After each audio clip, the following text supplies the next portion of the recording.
Well, if you remember from last time, we'll go over a little quick recap. So you started off in the groundskeeper's, I guess, palace, an old decrepit, or like not undertaken, but like underdeveloped little little building out in the middle of this park in the Vaderon Greens. And he told you that he was going to look out. He told you about the spiral path. Verlemeyer also agreed that he remembered it after living in the city for so long.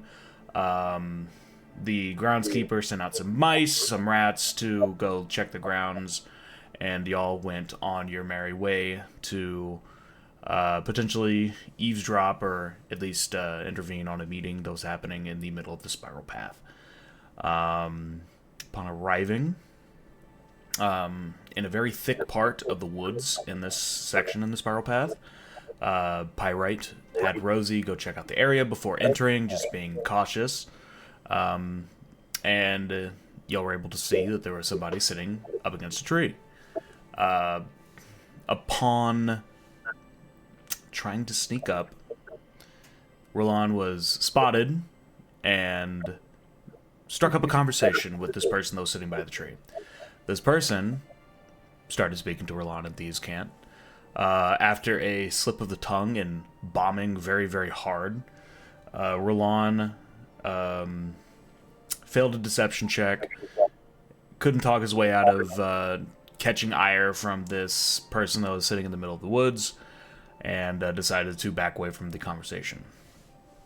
After which, in a desperate attempt to try and gain some access or probably get a little bit closer, close the gap to this person, Jonathan, the groundskeeper and park ranger, and his posse came out of the woods and struck up another conversation with what they would find out to be Miss No Way. Or so she claims to be that. What? Or so she claims to be Miss No Way. We don't. Well, even she know if definitely claims to be Miss No Way. Okay. And she was also a park ranger, not part of the union. Very, very anti-union, the Park Ranger Society is. And after almost getting into a topic about border crossing and politics and all this other sort of nonsense, and not really wanting to get into the nitty gritty of it, Miss No Way decided to bolt after throwing a sleeping dagger in Kythos's chest. Fuck her, man. She almost made it away from everybody, but Pyrite was able to throw the magic effect of the Rose of Domination onto her. In a very desperate attempt, it worked. She was not able to overcome the Crown of Madness spell, and she was stopped in her tracks. Y'all were able to tie her up, stop her for a moment, and y'all attempted to interrogate her, but in a feat of incredible strength, I'm pretty sure she either rolled a 19 or a 20, she snapped the ropes and started bolting again, almost getting y'all with another sleeping dagger, but not having that kind of effect. This time, y'all end up tackling her and knocked her out on the ground. After which, thinking it was time to start interrogating, maybe take her back to the groundskeeper, another figure that had been hiding up in the trees jumped out and called forth a deeply Italian band of ghouls that came out of the woodwork that had been coming after y'all since the start of the encounter. Y'all started combat, started throwing hands a little bit with each other, and Kythos actually ended up blowing up one of the ghouls pretty handedly. And I swear. listen, you always had that. You had that ability in you all the time, man. You just gotta let it out. But after I think it was either Roland or Pyrite decided to take well, Dee Dee's life was into me. question. Yeah, Pyrite decided to take Dee Dee's life into question and held her hostage in an attempt to start negotiating, which convinced the Gabagools to halt in their tracks. After exchanging words about the dealings of the letters and the dealings with the wax worms, y'all quickly came to the realization that maybe the wax worms are playing both sides.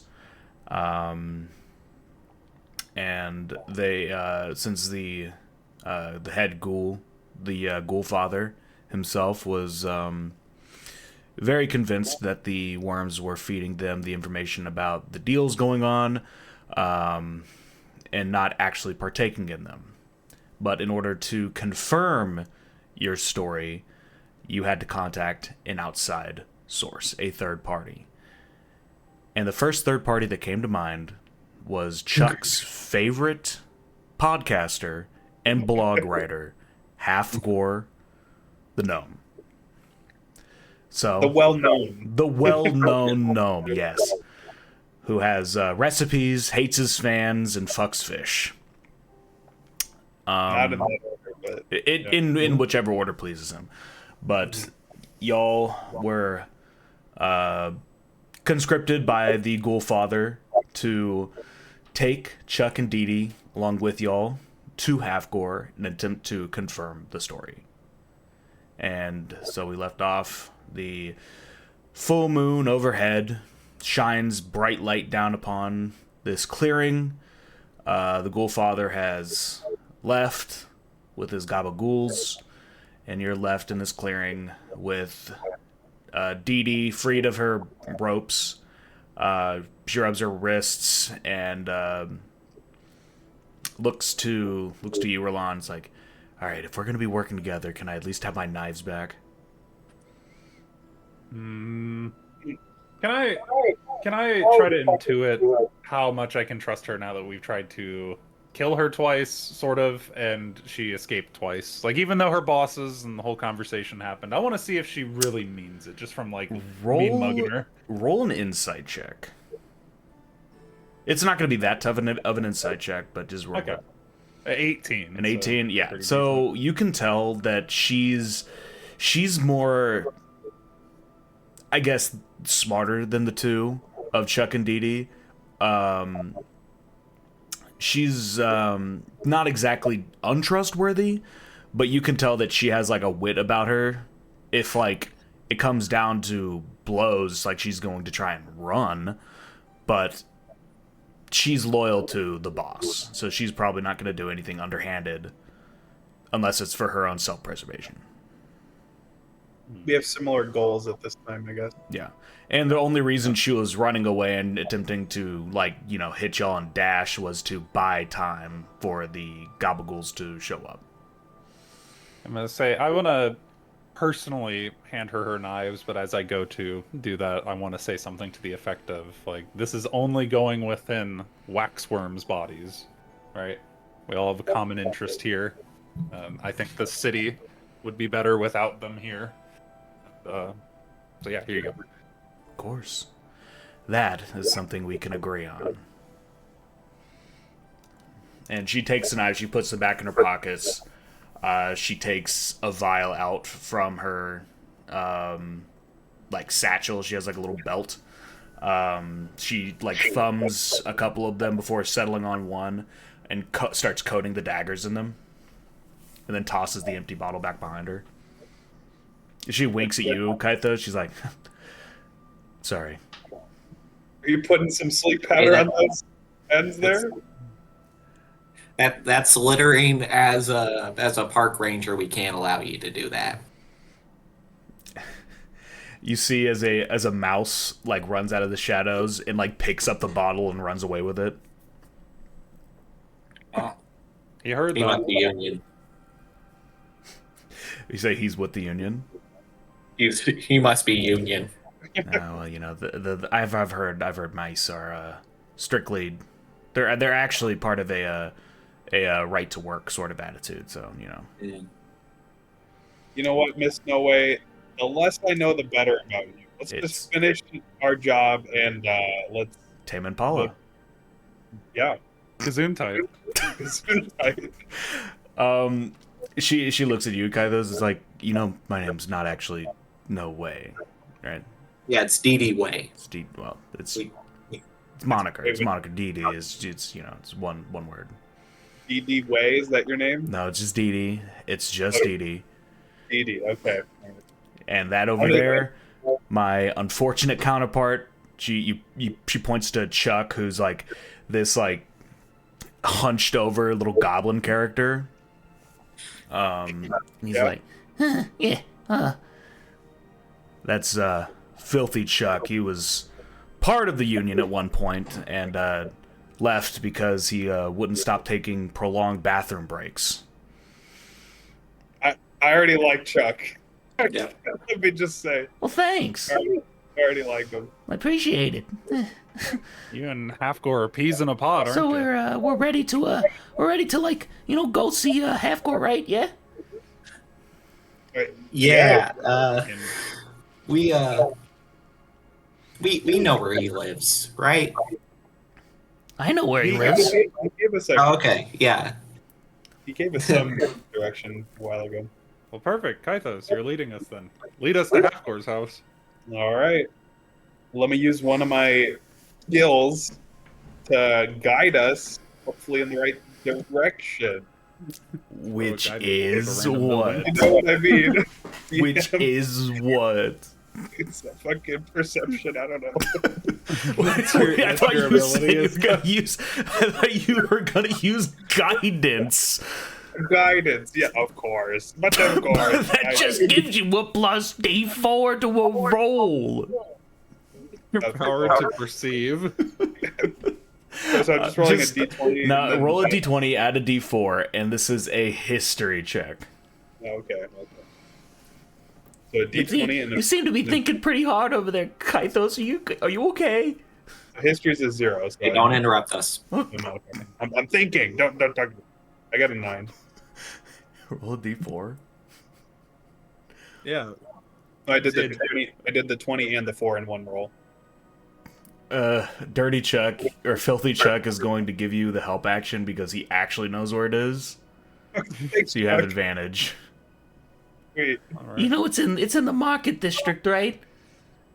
Oh, the market. I mean, of course. Halfgore lives. It's where he puts his posts. How could Halfgore get by without his fish market? I mean, come on. Everybody knows that. Well, that's more the docks, but okay. Well, they got fish at the market. I mean, Right. Yeah. They got fish places. Yeah. yeah. So you can roll it again. What'd you roll? Okay, so a 20 and a 4 again. Yes. I got a 12. So three better than the last one. All right. You remember that it is in the market district. It's not exactly in the best part. It's gonna take a little while for y'all to get there. It's going to take 3 hours to find it. Oh Oh, shit. shit. What time is it now? Is it in the middle of the night? It's like should at the we- very dead ass, like the what's the opposite of the ass crack of dawn? The butt crack of sunrise. It's the I guess the taint of sunrise. it's the taint of midnight right now. Wait, hold up. Are we walking past Zooey Mama? Can I get my upgraded mace? in the middle of the night. What are you talking about? I'm gonna bang on his door and wake his ass up. No, This let's would have not do been that. 4 days by this time. We're all I mean, guys, we haven't exhausted. even made our way to the market district. We could probably make it there a little quicker if we take a carriage. He's a. Oh, Perhaps it Yeah. might be best for us to get some sleep though, so everybody can recoup. So we'll be, Oh, at, I do need a. Wait, can I get a long rest now or only a short rest? I'm merely suggesting it because it'll be the middle of the night, middle of the night if we encounter more baddies and whatnot. I ain't got no more spell slots. Yeah. fellas. Well, we can Might make it. We can behoove make us. it there really quickly. And plus, the Ghoulfather doesn't like waiting around. Chuck, I have no more spell slots. Sorry, I didn't know. I need to- Remind me again how much time your boss gave us to prove what we were talking about is true with Well, he Half-Core? didn't really give us a time frame, but Great, I that's all I suppose need to know. Then we okay. can sleep tonight. I mean, Can I ask he you looks a over to general- Dee Dee, and she's just like, it's their heads. Can I ask a general D&D question? Uh, Does the quality of the bed like improve my short rest to a long rest? Like if I pay a little No. extra to get like the No. pillows with feathers in them, does there that mean I get there are like a handful of spells that do it, and like elves get a long rest in 4 hours, but in terms of trying to get a long rest within a short rest, it's a very unique circumstance. The quality of the bed doesn't really do much. I mean, if you sleep outside in the cold, like if you remember back when y'all were traveling and Roland decided to get, or not Roland decided to get kicked out. Roland just got kicked out of the tavern and slept outside. You know, you can get like the benefits of like maybe no hit points get restored, or maybe you suffer a level of exhaustion or something along those lines. I remember that. So sleeping outside gives you a long rest, but you get a debuff. Is that what you're saying? Well, it just I it had depends. exhaustion. It just depends. I had a level of exhaustion when I pulled that BS. So don't sleep outside. Don't do it. Well, I thought that there was a trade-off. I didn't know. Which is I'll why just- I further state to the group at large that we should all probably get some rest and recoup. So when we do go to approach Half-Gore, and in case we run into, you know, the 10 different organizations that all seem to have it out for each other in the city, it's not actually 10, but you know, like we need to be well rested and prepared for anything. So if we can watch each other's backs tonight, sleep, and then get Half-Gore tomorrow, it'd be in the best conditions to do so. Because then we could bring Half-Gore possibly with us back to your boss so he can explain himself. And then by the time that rolls around, it'll be nighttime again. Mm-hmm. So it doesn't make sense to do that all tonight and get Half-Gore and talk to your boss at 6 a.m. when he's also sleeping. Well, Okay. I mean, my boss doesn't really sleep. I mean, the Ghoul Father doesn't sleep, and you know, my bosses are you know, vampires.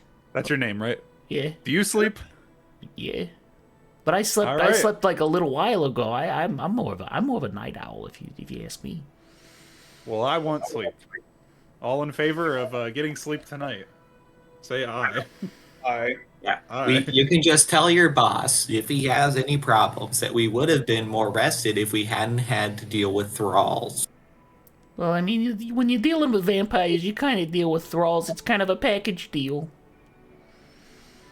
We weren't dealing with vampires until we had to deal with thralls. But well, We you just start know, walking. Yeah, let's go back to the well, I we guess left our carriage at the what was it? The the yeah, whatever, cathedral, the sanctuary. Yeah. so y'all make Also, your way is back. Verlemeyer still here, or did he? Vermeer is like fuck he's off? kind of just sitting in the back. He's like, I'm just gonna wait for y'all to finish.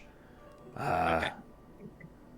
I mean, I'm gonna go talk to the groundskeeper and tell him about, you know, everything that went down. And I mean, if you need any help, you can find me. But it seems like y'all have something else that's going on. Yeah, we might. We'll run into you later. Okay. And he waves goodbye to y'all, and he goes back down the spiral path. Dee Dee looks to Chuck, and she's like, "All right, well, where do you guys want to meet now that we're doing this whole resting business?" Oh yeah, we have the Dragon Suite back at the Three Coppers Kettle. The Cavaliers 3 coppers? Sure, that too. Well, okay. You have 2 rooms. No, we have the one room, Okay. Well, several beds. I'm not staying over if that's what you're implying. Hey, there's a bar in the downstairs. You can hang out there or whatever. Or you could just meet us at the bar in the morning when the bar Or you can opens. sleep outside. If you're gonna be all crummy about it. I have a place that I can stay. I just want to know where we are going to be meeting up in the morning. At the bar in the lobby downstairs. Okay, it seemed like you guys were conflicted, all right? I want sleep. There's No, nothing you gotta conflicted sleep about what I outside. want. I'm not sleeping outside. I don't know where you're getting this idea. I have a place, okay? Where's your place at? We already told you. I'm where not we're telling staying. you where my place is at. That is not relevant information. It's not Can the I try dragon's it? meat. Can I shoot her a mogging face to try to? Are you trying to convince riz to her tell up? us? You're trying to riz her up? I'm assuming because she's a fellow thieves guild member that trying to intimidate her is not going to work. So we're doing the other angle. I'm trying to be suave, a little bit of soiree in that look. Roll a DC 20 persuasion Just check. raw. Oh, okay. So just a raw d20. 14. I'm not telling you, weirdos, where I live. You're I don't lucky. wanna know. You're lucky we're still exchanging words, and I haven't just bailed. You're lucky you're still alive. I suppose I am, but that's not pertinent information. Okay, I wouldn't have actually killed you. How many I tieflings probably have you would've. thrown daggers at in the past fucking month? Let me just ask that question. I mean, Is this a race thing? Sheep Is that what thinks- it is? let me see. Oh, I got something else to ask her actually after your all's exchange is done. 2. 2? 2. Yeah, who was the other one besides me? She was purple. I don't recall a purple tiefling, but still, we're a very close knit group of people, tieflings. So don't do that shit. What? Do you know any purple tieflings? Yeah, my cousin, Tifa. Are you being legit? Are you being legit? Do you have a cousin that's Tifa? You know for a fact that you are not a family of tieflings. Kaitos, you are a very special case, all right? I may be just Roll a cajoling. deception. You're lying. Dog. Hold on. What are you trying to accomplish here? No. I was just kidding. I was just kidding. Roll an insight. She beats you. It's like, what are you talking about? Is this Okay. what? Carlos, what color was the tiefling you met earlier? Aren't they red? I thought they were red. You mean Iris? Yeah, wasn't she red? She was blue, brother. Oh, she's blue. No. Oh, And these could she tieflings be are mistaken for purple? maybe red and blue do make purple, so Right. that may be a mistake. But... Well, anyway, the point is, don't attack tieflings. That's what I'm trying to say. But listen, I don't tell you how to do your job. What do you even do? I fucking sailed the seven seas. We're adventurers. Yeah. Have you ever heard of the last resort? We No. help everybody. What have you helped? Well, in this you've heard world? the phrase, they're our last resort. That's not a phrase. They're referring to us, Yes, the three of us. it's us. Oh, Have you ever heard of Bally Bogey? I've heard of that. I have heard of Bally Bogey. Yes. We saved it. We saved it. It Also, doesn't. It doesn't look like it's in need of saving. Well, Because we not saved now. What? I mean, that's a bold claim. Yep. Also, later, we don't know when, but we're going to go back and burn down the mayor's house. So if you want to join for that, more the merrier. I dropped Sign-up sheets are... Hundo gold pieces on that secretary's desk, and she just took that shit. No. All of it's money. You insisted, Kaithos. You insisted to give that money back. All right. I warned you multiple times. You can check the recordings. I said this is like putting down $10,000 on somebody's desk. I'm saying this to Dee Dee to make her to let her know I mean business, whether it's good or bad business. I mean business. She's just gonna look to All y'all right, and be like, I understand that you guys are pretty serious about what you do, whether it's sailing or park rangering or arsony. Yep. All But of those. I got my business here. All right. And our business tomorrow, That's just an extension of the business in town, all right? You're dealing with my boss and their information and their dealings, all right? Just because you are part of this web doesn't mean that this little bitsy spider gonna crawl up onto yours. Know what I'm saying? The phrase is, I was with you up until the end. You don't have to follow my analogies, all right? Okay. Oh, one last thing. Yeah. Could I see some of that sleeping powder that you got? Just one knife wielding dickhead to another. Oh yeah, no, I just ran out. That was my last vial. I don't believe you. Rolling insight. one blade dickhead. Nat 20. Yeah, she's lying. Wow. Great. What my one nat 20 for the session. Use it well. Look, I know you got some on you, so it could benefit us if we both had access to that sleeping powder. You know, maybe coat my arrows with it or other stuff. Yeah, Again, we could drink I'm it tonight. looking- Get better rest. yeah, if I really wanted it, I would have stolen it off of you by now, or at least attempted to. But I'm asking in good faith. Like, it could be good to share supplies for the coming days. No. Hey, depending you know, on or- depending on how our relations go tomorrow, maybe after you're done dealing with my boss, I can get you some. Okay, I'll take your word on that. So that convinced me enough. So we know that you're a liar. That's what we got out of that also. You guys are all... Never mind. I'm not even going to humor that with this response, Jonathan. That's my park name. Uh-huh. They're alter egos. Late at night. Mhm.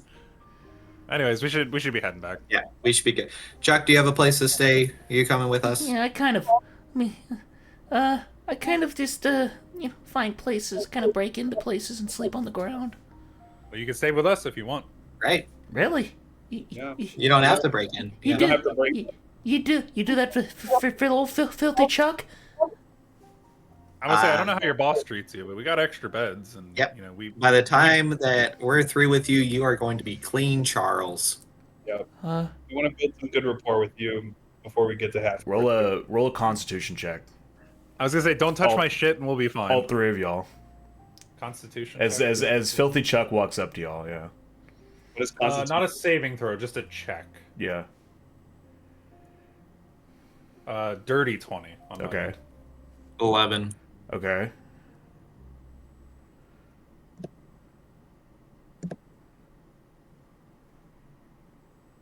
Kai's what you Kaitos? roll?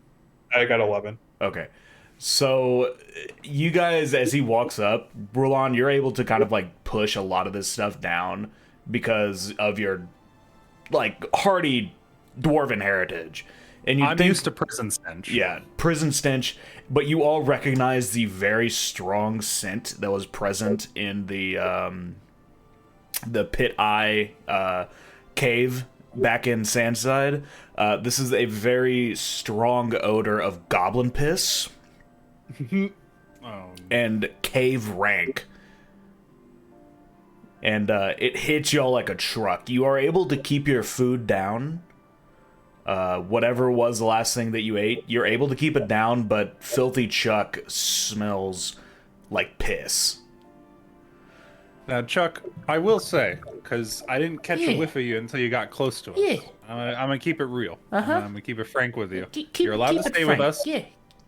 You're allowed to stay with us and have a bed, but I need you to bathe before you go to sleep tonight. Otherwise, you'll have to sleep outside. You know, Simple I as mean, that. sometimes when I bathe, I just run little my hair under the water. You know, You got to run your whole body under the water and scrub.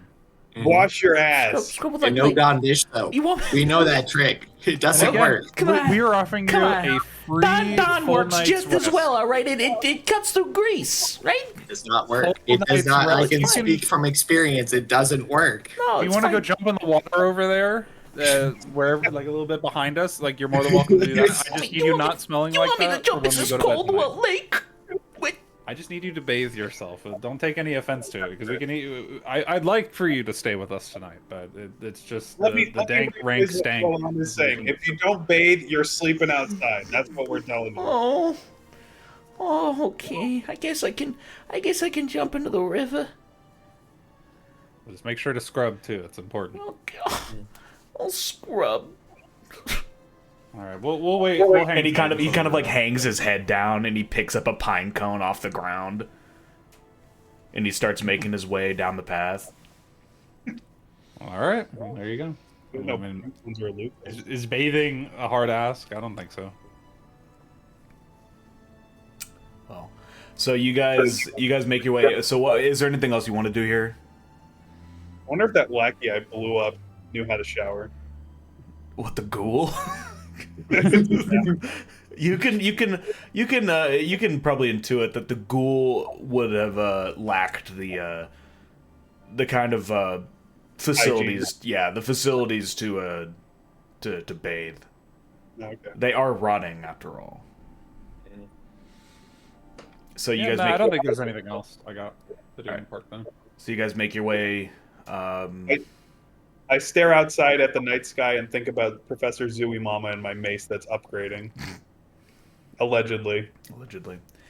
So you guys make your way back over to your carriage. So as you guys kind of like start getting everything collected, Brother Roberts comes out of the cathedral and he's like, Oh, you're leaving so soon. I thought I'd let you know that Cinder is recovering very well. She's gone back to sleep. But I should give you an update in the morning. But she's going to be under very good care while she's here. All right. Thanks, old man. You've done good work. of course.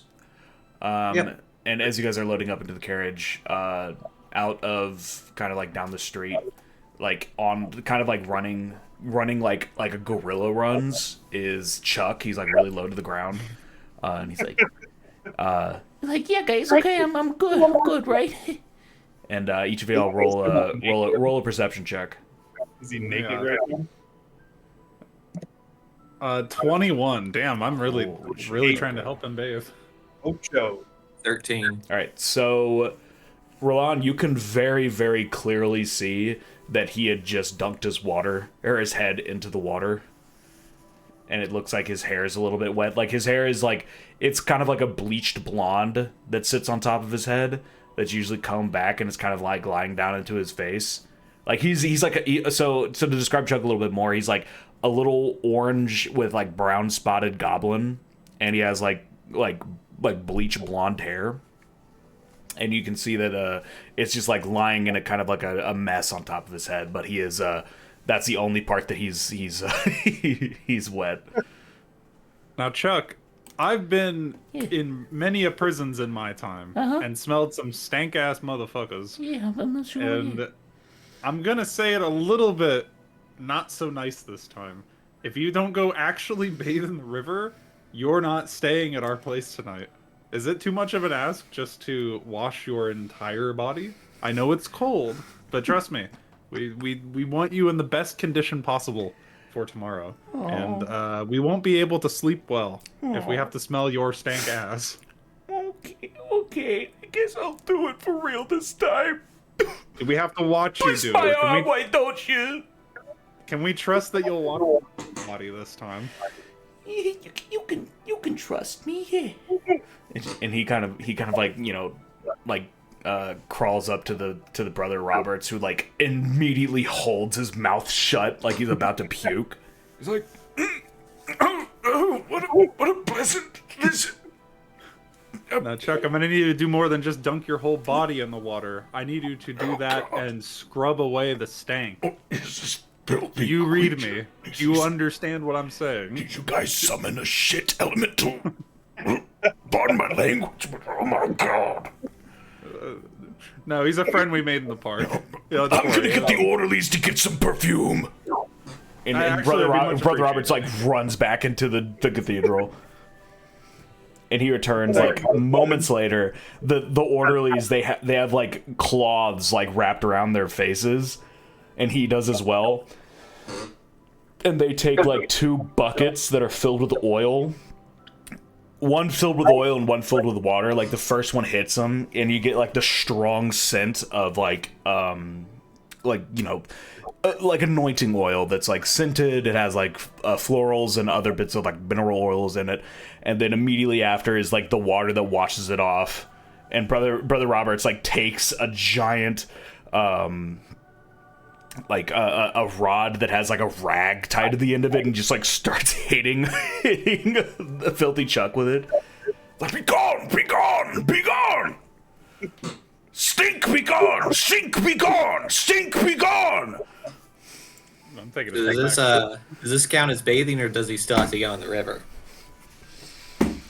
If it doesn't smell bad, then it's okay. If magic cleanup. He smells better. He looks like slightly bruised, but the grime is like off of his body, and the scent has been replaced with like a neutral. It's like olive oil right now. Okay, I mean that's I acceptable. can live with that. Wait, brother, how, brother, Yes. old man guy. Roberts. How we've- long will we've- the de-stink spell last? Or the magic last on him? This is not a spell, child. This is oil and water. There's a shower. Okay, well, how long? I don't. would you How estimate long it'll does last? how long does degree for men last? Like probably like 24 hours. All right, that's good enough for me. All right, Chuck, you can come along now. Oh, okay. Just one more thing. Make sure you give the brother man here a nice big hug to show your He appreciation. doesn't have to touch me. Yeah, I was gonna say if he wants the I, hug. was gonna say, I implore you. He like give this man a he hug. takes the staff with the rag in it and he points it at Chuck. Off my doorstep. I'm just gonna start walking to the We'll be on our way. Thank you. back to the abode. So Brother Roberts waves goodbye to y'all. And you guys make your way back onto the wagon with Filthy Chuck there. I guess now just Chuck. And so y'all start rattling your way back down through the residential district. And let me pilot y'all back over to the Cavaliers 3 Coppers. So you guys make your way back over to the Cavaliers 3 Coppers. It's slightly died down. It's kind of like, it's not even been that long since you found Cinder in your room. And as you make your way back, like, there's some, like, orderlies, there's some tavern wenches that have gone up to your room. They're, like, picking up some of the chairs and placing them back. And as you come back, one of them looks to you and it's like, Oh my gosh, I'm so sorry. What happened? What are you guys doing in here? This is a crazy scene. We're gonna sleep. But do you want us to like clean up anymore? I mean, Nah. Like, you're how good. bad is the room? it was, so when you guys had come in, like, the sheets were torn up, your possessions were flung all over the place, like, pieces of furniture were broken. And If you want to clean up, we're happy to have Yeah, that. if you want to help us help you clean up. Like Is there a different room we could stay in for the night? I mean, I suppose we could. I mean, we can get this cleaned up really quickly, like especially with some help, y'all. Yeah, Oh, well, okay. we can help out. Okay, so y'all just clean up the room, get all your stuff together. It was a very nasty scene, and they tell y'all it's like, Well, since it's getting paid before by the princess, we'll just charge the palace. It shouldn't be that bad. Mm-hmm. Thank you. And they You wait put y'all. you put a nice tip for yourself in there too. Yeah. They both giggle. like, okay, Shug, thanks. And they both go back downstairs. And yeah, is there I can't anything? drive, so I'm What? glad you took for us. Because I am not in a financial spot to be able to tip right now. Oh, we're not paying for it. It's Shamish here.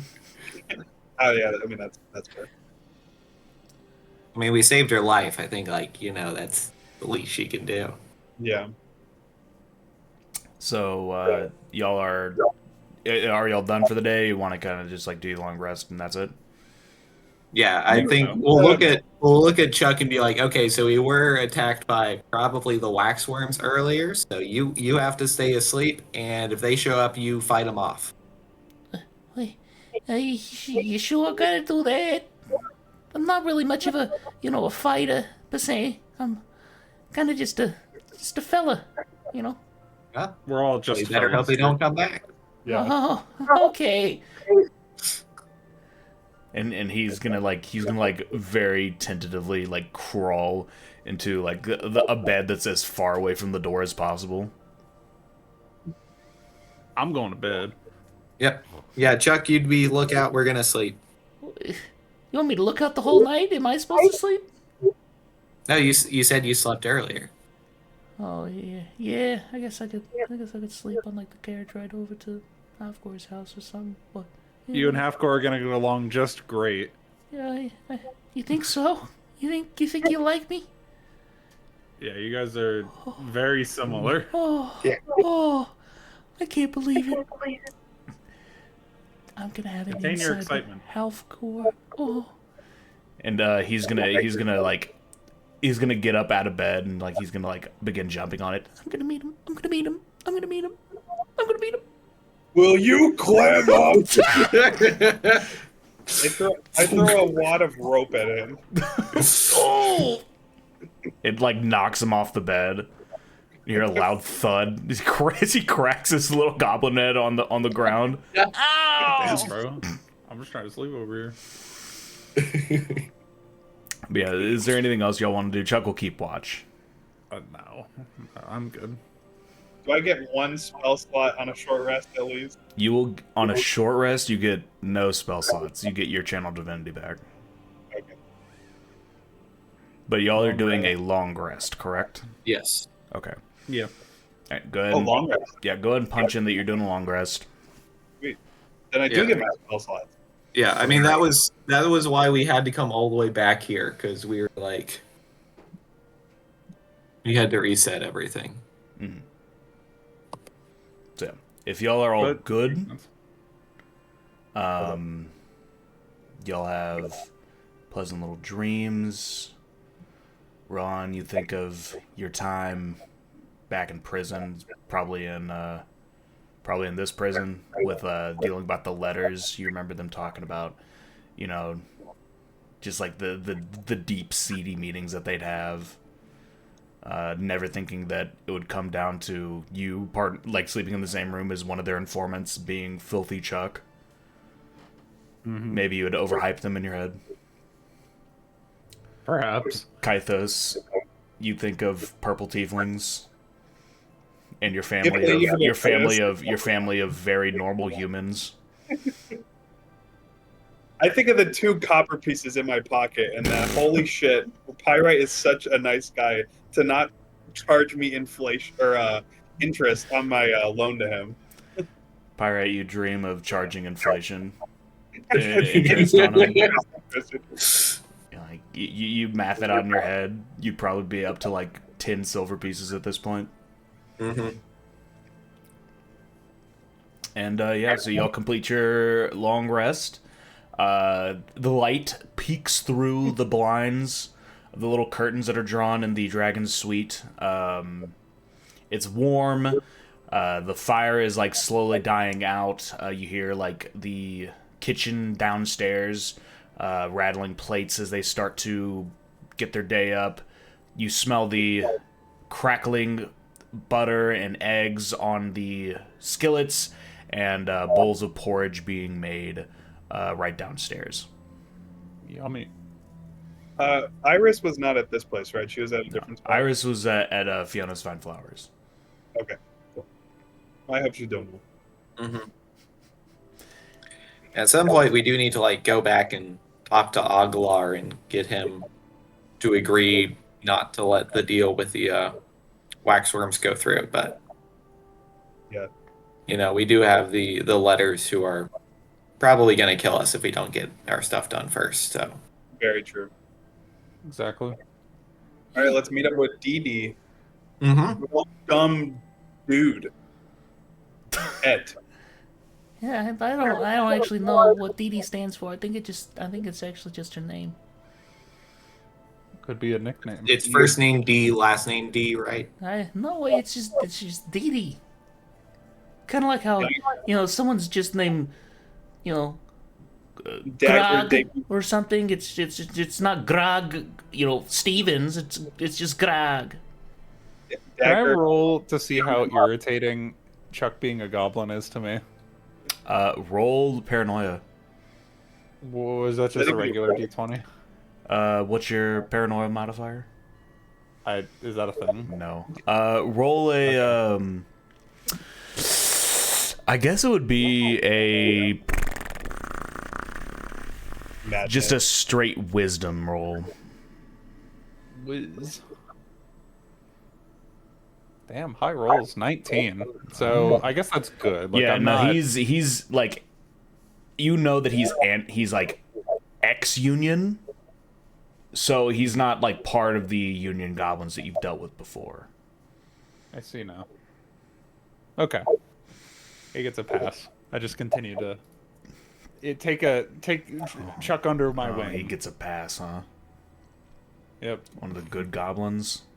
Mm-hmm. Not really, but we've got a job. I'm gonna say that explicitly. I'm gonna look at him and be like, Chuck, you're one of the good. You're one of the good ones. I did not say that. Thanks, I guess. You're welcome. Wait a second. Hold up. I don't know. Someone's dragging their garbage outside. I thought someone was knocking on my door. So y'all make your way downstairs, enticed by the smell of breakfast, and sitting at the bar is Dee Dee.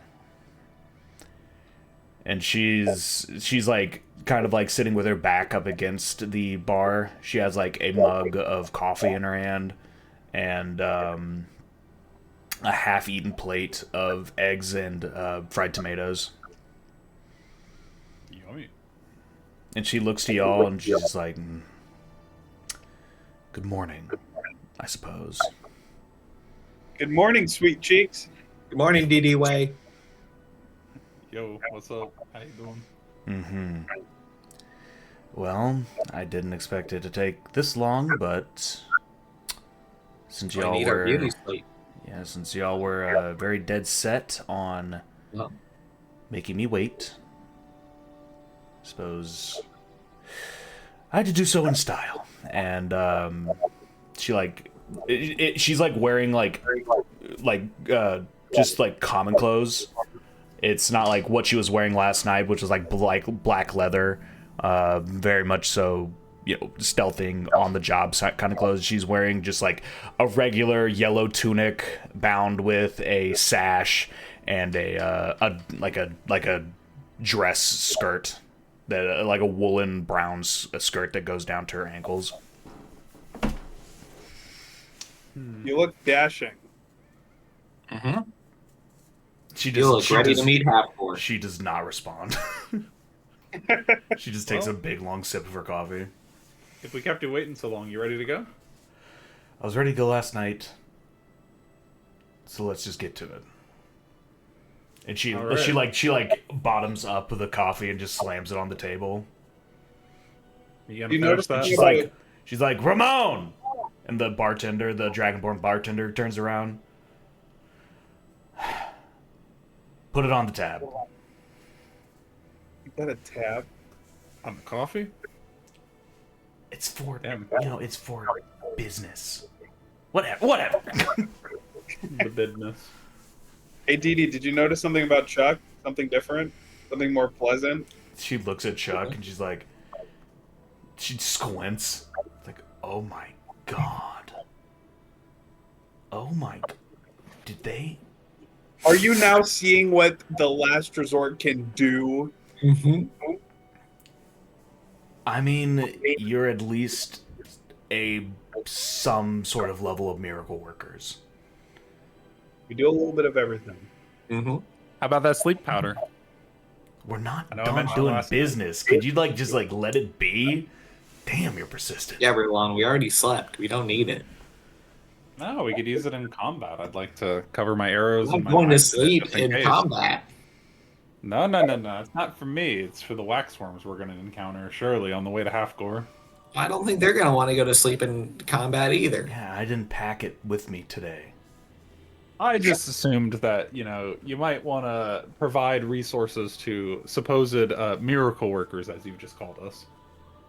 That was more of like a joke, but Well, if we I were can miracle see that I can see wasn't that that more funny? than I can see that more than just the breeze goes over your head, Shorty. Well, it wasn't that funny of a joke. I'm going to start walking out the She is not laughing at all. it's a low hanging fruit, am I right? Yuck, yuck, yuck, yuck, yuck. Yeah. Well, I guess I'll take care of the horses then. And Chuck runs outside again like a gorilla, like a chimpanzee, with his knuckles on the ground. So is there anything else you'll want to do before heading out? Fuck no. I've been insulted enough. I want to ask Times the the bartender. hour. I want to ask the bartender how much is her tab? Like, what's her total bill?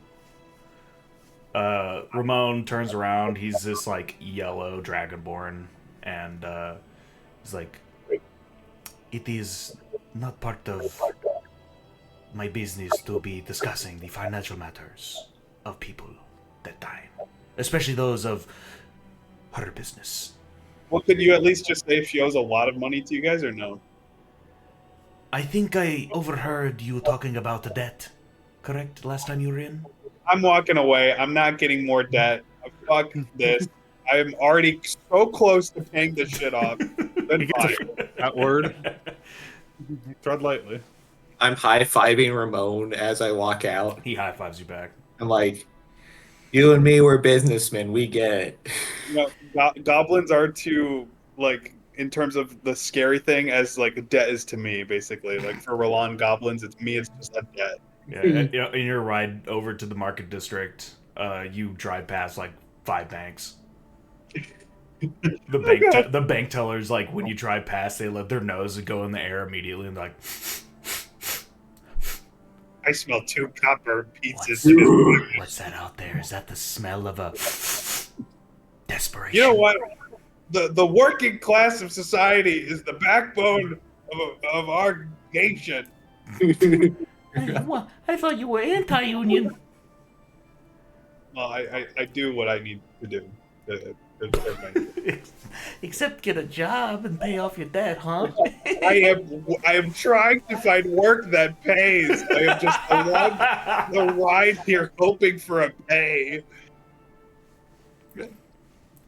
Well, so I y'all notice are, you're still several hundred gold in debt, and I just got back. God, 700 gold. You can't file for expungement of your record for another 4 years. I am needing a break from this debt talk. Let's just focus on the mission.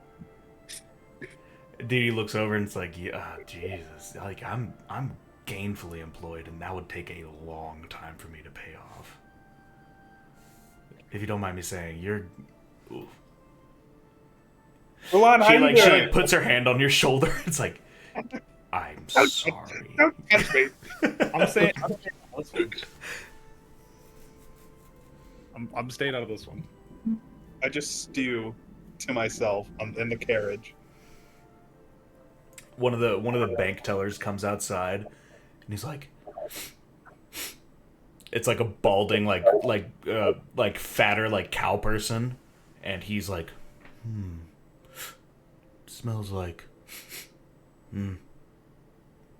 Pardon me, sir. Would you be interested in a loan to help pay off your debt? I cannot promise you a low interest rate. Be Would you debt free be- immediately. Would you be interested in an Eye of the Storm guiding bolt? Damn. By the sounds of it, it doesn't sound like the Eye of the Storm effects guiding bolt. It says in I'm the outta text. here. It says in the text that it is purely thunder and lightning damage. Don't you think? I'm grabbing the reins out of Chuck's hands or whatever. I'm like making it go faster. Bro's tweaking out. Someone help him. Roll an animal handling check. Okay, hang on. We got +3. I better go faster. 20. Dirty 20. Those horses are fucking flying. Those horses are here. They're all in tandem. It's like, and you guys eventually make your way over to the market district. And by this time, it is just right before noon. So it's around like 10-ish. So like business is booming in the market district. So when you enter it, you can immediately tell that it's like a little bit different. The market district is essentially like the opening of it. Let me scroll over to it. It is a great big wide boulevard filled with people like just like shouting and like directing folks. There's stalls like packed in from side to side. There's like buildings with like their front doors wide open. The smells of breads, of like freshly cut meats, of like sweets, like everything that you could imagine are is just like wafting into this space. There are banners flying overhead, and the air is abuzz with like, you know, bartering, people like, you know, exchanging money here and there. And you see like magical flyers like that are in the shape of like little paper origami birds like flying about overhead. One of them hits you, Pyrite, in the face, and it says, you know, Elgrim's potions, magic, and more. Come by for a free sample. And you see like a really cartoony, like anime-eyed, like old man with a potion pouring it into like a glass that's like bubbling up. Just to confirm, Trader District and Market District are two different things, correct? It's this one and the same, just different names for the same place. Which means that Professor Zuimama is here, in this district. He did say that it was going to be a couple of days. It has been 2. That is a couple. That is a couple. That is a couple. Well, it wouldn't hurt to look for Professor Zuimama. At the second I realized that the Trader District equals the Market District, I sprint and ask people for Professor Zuimama's store. All right, roll a d20. Oh, I'm gonna say of 15 through 20, you can find somebody that knows what you're talking about. 16, baby. All right, so one of the people, like you see somebody that like has like a big old necklace on, and he's hawking jewels and like jewelry to people, and he's like, "Hey, bud, want to buy an amulet? Want to buy an amulet? It's real cheap, bud. Come on. I got rings, I got amulets, I got jewels and baubles." I grab him by the shirt collar. Whoa, Where did you get those jewels and amulets? I bought it from a supplier. What's it to you? What supplier? Tell me. I'm from my jewelry guy. He's out of Meta Manel. What is his name? It's real good. Here, try this one on. He puts like a big, large gold chain. I'm not trying shit. What is his name? His name is Francisco. What does that matter? Look at this silver. This is great silver. This is gonna look great on you. The blue skin, the silver, it's gonna be fantastic. Honey, come on. Good on you. I need to know where Professor Zuimama is at. Who the what? What are you saying? What are you saying, Zuimama? There's nobody named I Zuimama noticed here. that You're just Kaitos looking at the best. You're looking at the best trader in the market here. Why do you need someone named Zuimama? I noticed that Kythos is freaking out. I lean and I go, Dr. Wowie Zowie. Dr. Wowie Zowie, as this my wonderful pirate. You're talking about Professor Zowie. Oh, he's the one that hooked me up with this plastic eye. Look at this. This thing isn't even organic. Look, it's just very convincing. I'm going Oh, to it's ask real. I'm going I to would have Thank thought you. the other eye is fake. Would you want a gold chain? I'm going to ask you once and once only. Where is Professor Wowie Zowie? Okay, all right. I don't think you have to torture him for it. He's down the ways around the corner. All right, you take the boulevard on down. Once you get to the Giant's Breezeway, you take a left instead of a right. Okay, you want to take a left instead of a right. All right, it's very, very, very easy. All right, an idiot could make its way there. You could take a left instead of a right.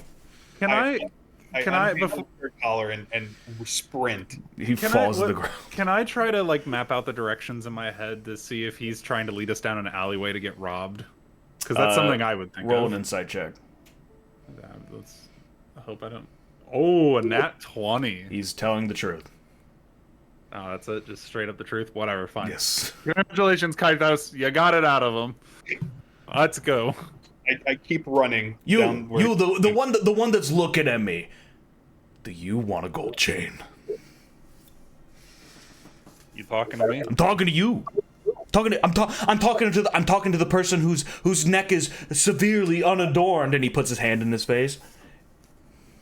Can I assume off of that nat 20 that the gold chains he's trying to sell me are also part of like one of those like street scams? They're 1000% bootlegs. Yeah, I'm gonna straight up tell him that. Like, I want to tell him exactly how it's fucking like bootlegged and all, because it's like I used to be in your shoes. Like, I literally know the scam.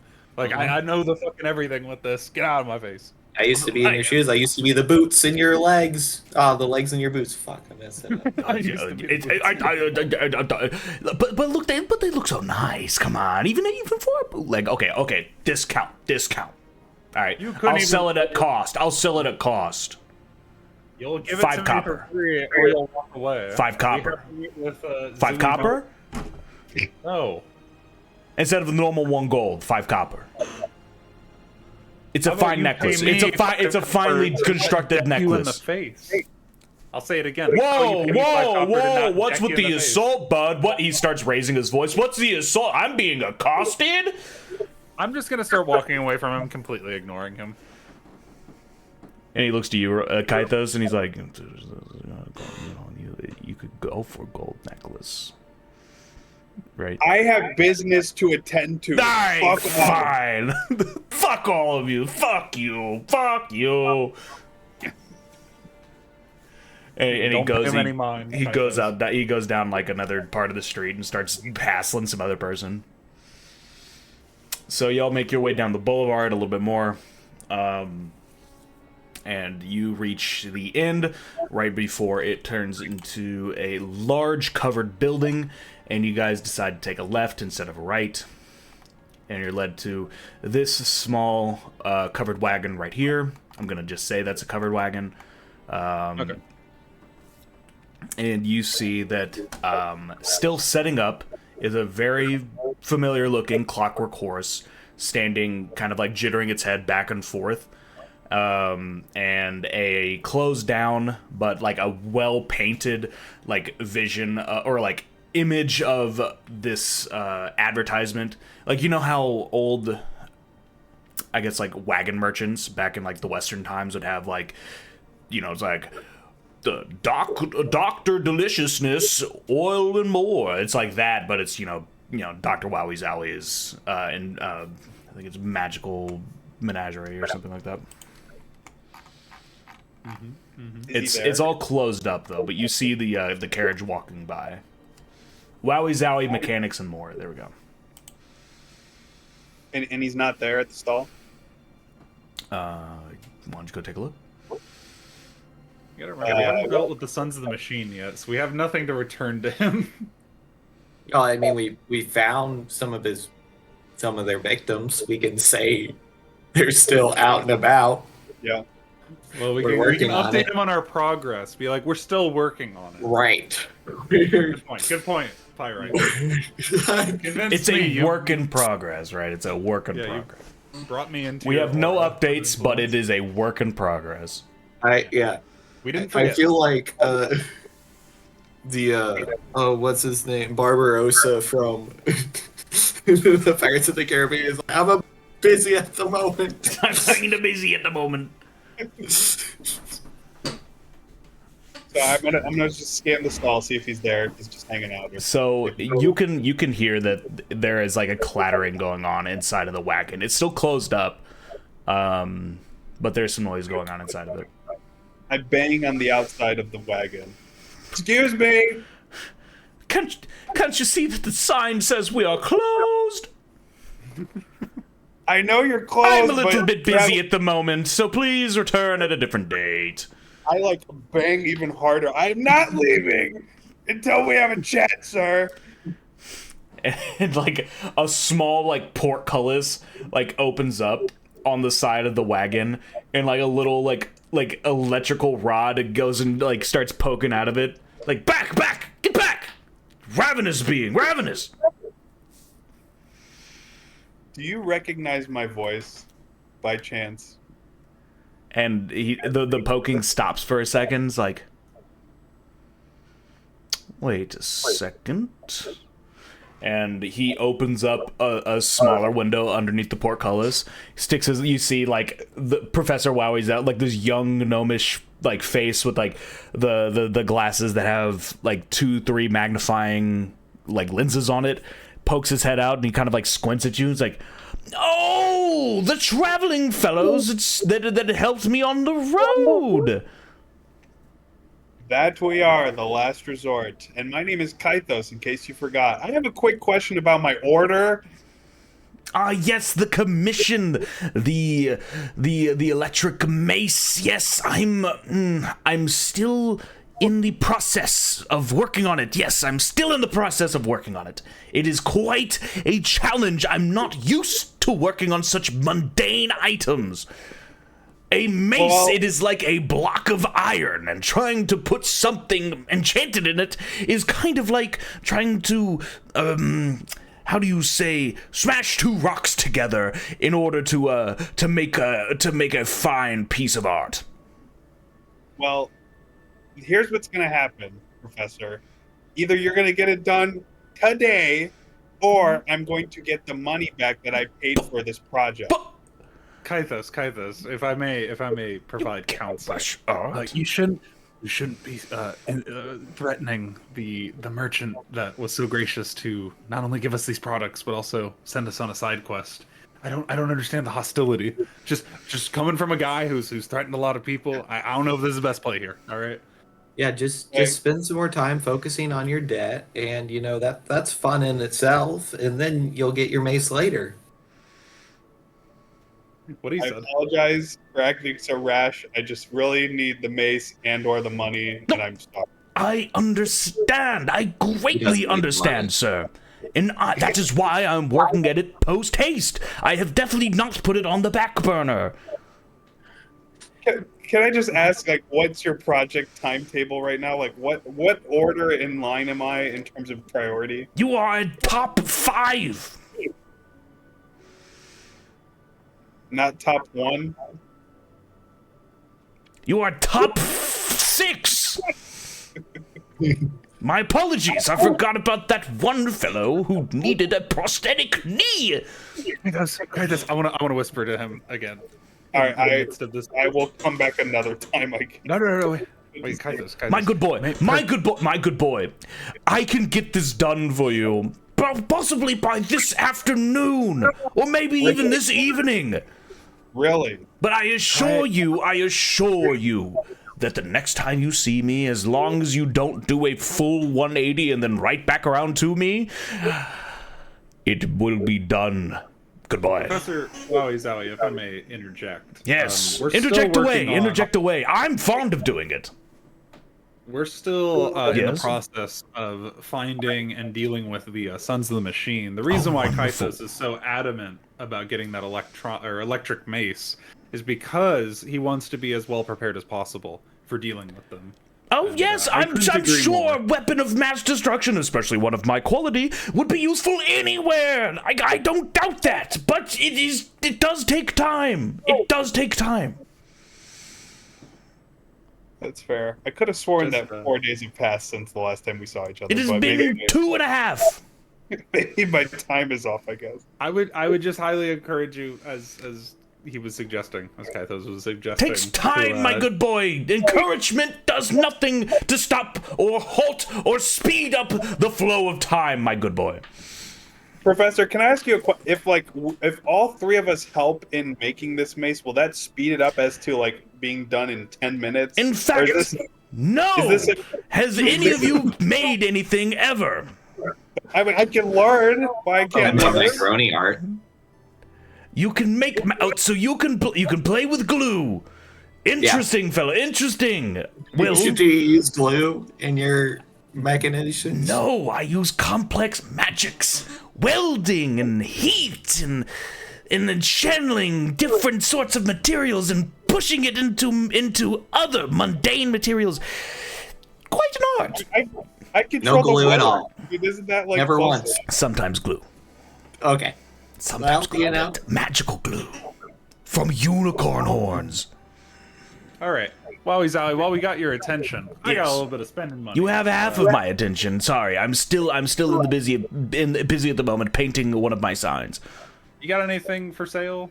Just to purchase, not necessarily to enchant? The Or is that shop. not how your store works? The shop is currently closed since I'm very occupied making my commissions at this moment. My services will be more available in the coming days when I'm complete with those. Unfortunately, should probably leave you alone. commissions like the one that your dear blue friend has here has taken up a good bit of my time. Oh, excuse me. So what we should No, probably do is don't leave you don't be alone. excused, my dear boy. It is quite normal for these things to happen. Is there any way I can use my like tiefling thunder magic to just speed up that anything at all? How do you I wanna can do it? learn. I think I promise. enchanting versus shocking your own tools is a very different process. You did mention heat. I think I can conjure some kind of heat, something. Brett. He holds out a like a wood stick that's been like polished down. He's like, yeah, make this on fire. Okay. That isn't sacred flame that. You want to cast Sacred Flame on it? Oh, wait, no, that's a flame like radiance, right? Is that the same thing as It's radiance damage, it's not like fire damage. not fire? I don't think I have a fire spell actually. Sorry. You do your thing. Give me I will back come my back. stick. I'm sorry for wasting your time. Give me back my Alright, stick. perhaps we can go shopping at some other stores today. I start to kind of like nudge him away from the professor because we're just wasting his time at this point. There is no convincing this man. All right. Well, good to see you. I'll see you later. Okay. Good to see you after threatening you. All right, my good boy. To see you later, Kythos and gang. Gang. Gucci. And he shuts the windows. And then the rattling continues, and Dee Dee is like back in the wagon. She's just like watching all. It's like that was something. You know what I was gonna do? If he had the mace ready, I was gonna sell it and give all the gold to Pyrite and pay off my debt finally. The debt that you got for buying the mace, you were gonna sell the mace. You make a profit. Selling the car for gasoline money. No.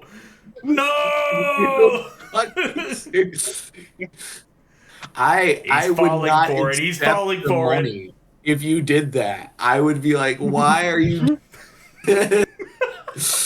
all this work?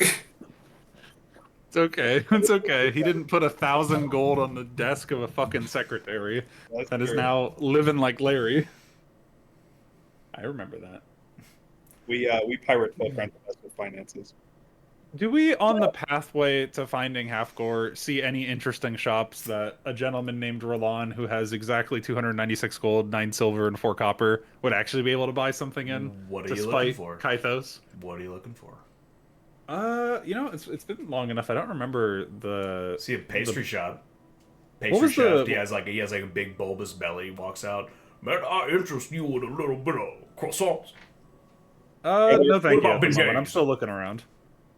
No, thank you. I'm still looking around. On I'm the other not side of the hungry. street, there's somebody that's selling watches. Like, welcome to Talks Clocks. You want a watch? I have a feeling there aren't. I have ones on chains. I have ones for your brains. I have a feeling ones for nobody your here pockets. selling boots of elven kind at any of the stores. I'm just completely ignoring all the vendors. I'm not interested in buying what they're selling. I go There's to a take a leak. stall. There's a Just, stall uh, that says "Boots of Elven Kind" sold here. Well, I'm going right there. All right. As so Roland walks in, I take a leak because I got no money. I'll be right back. You're just pissing on. Oh, Okay. +1. You walk up to this stall, right? It says Boots of Elven Kind sold here. Behind it is sitting a portly man in kind of like what would be like just a linen shirt that's open at the front. And he's like,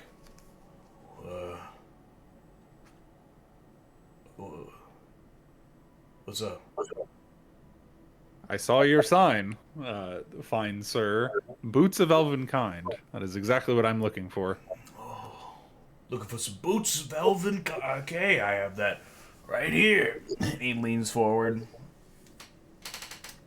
and he reaches into this chest behind the table, pulls out some shiny-looking boots, places it on the table, and he's like, "That'll be 150 gold." Can I like investigate the boots? I'm asking you, James, not the vendor. Can I just look at the boots and see if they're actually legitimately those boots? Because I have a feeling he's scamming me. Because 150 is a steal for this kind of wondrous roll enchanted item. an insight check. 14. What does that tell me? These are probably knockoffs. Yeah, I want to wait for Kythos to get back from pissing to see if he can tell if there's any magic on the boots. Because again, 150 is a fucking steal. I don't believe these work at all. So I'm gonna wait until He's like sitting Kythos... there, and he's like, "Are you gonna buy it, or what?" Well, I'll be honest, sir. I don't know if these are actually the boots I'm looking for. I mean, you said you were looking for the boots of Elven Kind. These are the boots of Elven Kind. I've heard they allow you to Boots be of Elven very, Kind? very What are you stealthy. talking about? With your fake ass advertising Boots of Elven Kind in my ass. I'll be All the right. one to judge if it's Boots of Elven Kind. You piece of shit. Kythos, could you see if these boots even have any magic on them at all before I get scammed by this gentleman? Because it seems like every vendor on this fucking street is just a scammer in a one way, shape, or form. Sure, Roland, I'll do that for 5 gold.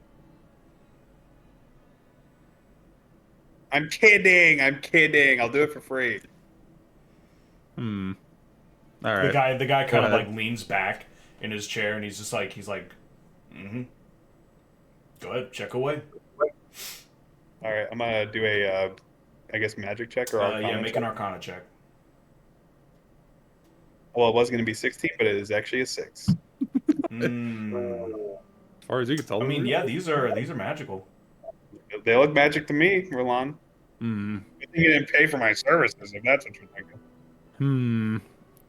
I don't believe you still. Something about this just doesn't seem right. 150 is way too low for that kind of product. Is there any way we could like test them to see if they actually do as they are advertised, or what they should do, which make you very, very quiet, literally making no sound on any surface whatsoever? You know, maybe we can go walk across a puddle, see if that really is true. You have like any money back guarantee, like return these if you're not happy? No. You want to put them on yourself, see if they 0% actually work as chance. intended? I mean, I don't like to wear the products myself. The devalues it, devalues it. Roland, this guy's a fucking hack. Let's just leave. No, I mean Yeah. the shoes lose half the value the moment you like That you put them on, yeah. step on them. Yeah. It's not about the value; it's about the practicality. Of Yeah, it. but if I'm Here's selling the it, thing. it's about the value. So, like, Not the value. I'd buy it, no hesitation, right now if you could prove to me they actually work. I mean, I don't understand why you're not more adamant about actually trying to prove it to me. That just tells me they don't work. So Because he's gonna find another sucker like 30 minutes yeah, later. I'm gonna say you can sell this to another sucker, but me and the boys are gonna head out if you have no interest in proving that they are very, very quiet boots. Ooh, how about this? mean- We run outside and we scream, "This guy's selling fake fraud boots." Unless I mean, I okay. on the If street if you decide to wear it and you decide to buy it, I'll give it to you half price. But It doesn't matter if they don't work. I just told you my my rule. come on, the magic, the magic. You telling me they're magic, Magic. and my friend here not being able to tell if they're magic does not convince me that the boots will make me quieter. Well, what did the sign say? You gonna trust your sight? Hey! I'm not the guy that's not trusting his sight Oh here. my You God, saw you're it. You just saw it like with your the own two Nicholas eyes. guy. Oh, this city's gone to hell since the last time I've been here. I just start walking out the door. I'm fine. We'll find the fucking half gore. I'm not buying anything on this fucking street. I leave slightly curmudgeony and upset. I look back at that pastry shop. I'm like, wait, did they have free samples or? Yo, I got Yeah, free that's what I was samples thinking. down It's this like- way. I got free samples. I got beignets. Ooh, wait, Roland, I'll be right back. I'm gonna get some beignets. You'll feel a lot better. Okay? You'll feel like you're in New Orleans all over again. I'm just keeping it myself because I actually thought I'd have the opportunity to buy boots of Elvenkind. So you walk up to the guy that's selling the beignets. Sir, are these free samples? So this guy, roll a history check.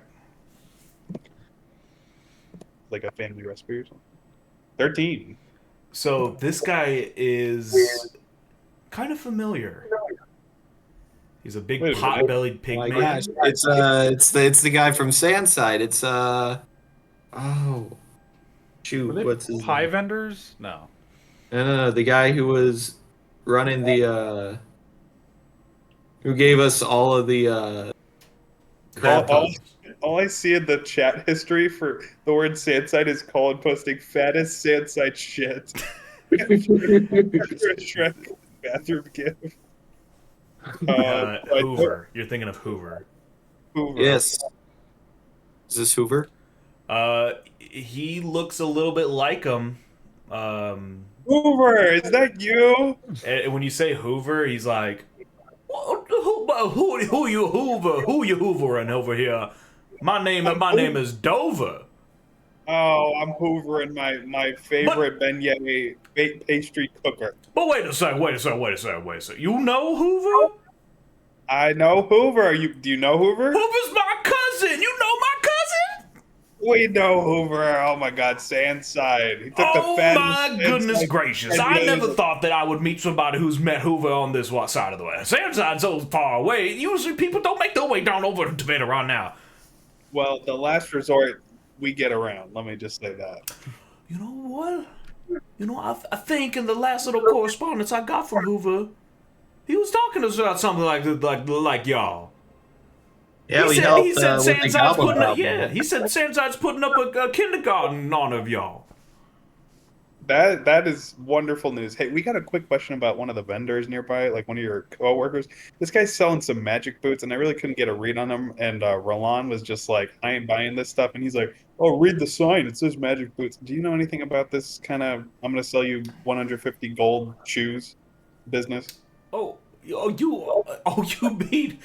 mean that greaseball over there? Is he a greasy salesman? He's a greasy son of a bitch. He's always trying to sell me a golden spatula, like the spatula of perfect seasoning. Well, Roland, I think you have your answer then. Fake Yeah, boots. I didn't need you or the fucking baker to tell me that. I'm gonna go for a walk.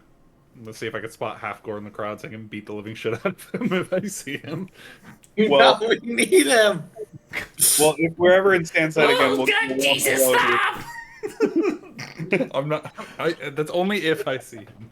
we'll give a warm hello to Fucking Hoover. boots! Well, enough about him. Would you be interested in a little bit of a beignet, or maybe a little bit of a stuffed cream puff? As long as they are complimentary. I can't at this time afford to pay. For Unfortunately, This man's in- my blue friend. For a friend of the family, both of y'all, you can get 2 beignets or 2 cream puffs. It's up to you. They're both equally delicious. I would love 2 beignets, and I will save them for a combat encounter in the future where I need some kind of health recovery. When you say the 2, am I with them right now? I think you walked up, yeah. Okay. I'm gonna get 2 more for my friend Roland because he's just he's this shopping district isn't really tooting his fancy too much, but he's a softie at home. Mm-hmm. Okay, So I grabbed the two beignets and I put them in my trust you pocket. enough. I make more than enough money off these beignets. You can take your 6 or whatever. Take it kindly. Take it kindly. Now you don't get lost around here. Now there's some pretty shifty individuals over here. Do you know anything about a half core by chance? Oh, you know half-core. Of course you know half-core. Well, I look at the swarm posts every once in a while, but I really just come for the recipe posts. Mm-hmm. Okay. He was talking. He was posting about fish balls earlier, and I'm not usually a seafood person myself, but his fish ball stew was sounding a pretty wild, if you ask me. And this isn't the stew that Halfcore makes himself, right? It's Well, just he following. definitely trials it out. Okay, well, Okay. Do you think the You- fame is you- getting to his head a little bit? yeah, you don't want to eat any fish that Halfcore's touched. Well, no, I wouldn't eat most things that half the city would touch. But I mean, when he said that you have to dunk your balls into the fish stew to give it the proper salty coating that it needs, I kind of got lost a little bit. I'm not gonna lie. Mm-hmm. Don't we all? Yeah. I mean, don't we all? Well, thank you for the beignets. We'll give Hoover a warm hello if we're ever in Sandside again, and best of luck to your bakery business. I'm sure it's booming. Oh, well, it's always booming over here in the Manga District. I always have hungry individuals that wander in off the street and they just get enticed by the smell. So, I do a fine business. But, you go on now. It seems like you're in a busy rush. I won't keep you. All right. Well, I'll give these extra beignets to Roland. All right, and now, let me know if he enjoys it. Anyways, y'all, goodbye. Thank you. Roland, beignets for an encounter in the future when you need healing. Will this actually heal me, or is this just gonna taste good? Asking God, aka the DM, as I think this to myself. This guy.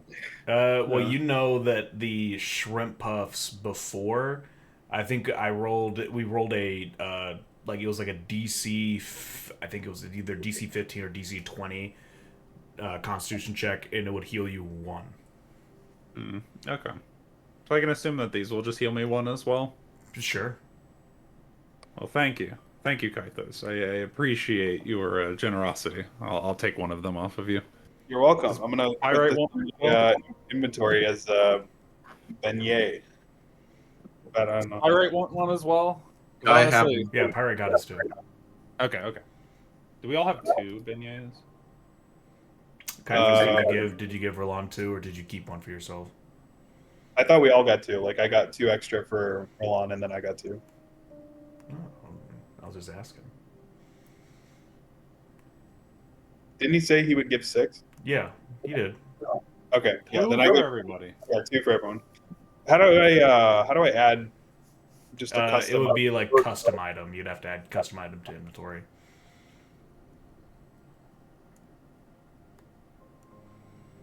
Add item. I'm just doing other possessions. Beignets ×2. All the way at the bottom.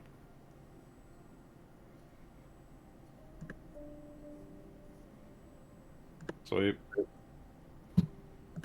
Where are you, Where are you, motherfucker? What So do you do? You guys get back to the cart. Filthy Chuck, I guess just Chuck right now, is like tapping his foot. He's like, Being around all these people in plain sight, it's a little nerve wracking. Can we go to Halfcore's place now? Sure. I'm game. I have no shopping to do. Okay. Everybody else all good? Everybody else, you find everything you needed? James, if you could like add that for me, because I'm struggling. I got you, brother. I don't have to. I got you, brother.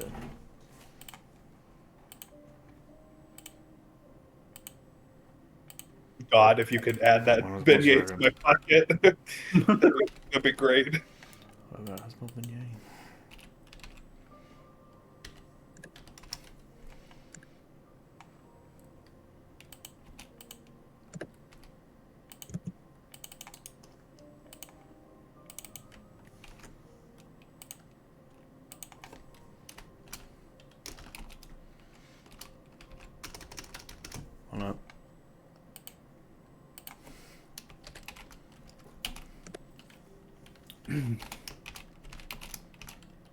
Yeah, I also had to look up how you spell beignet.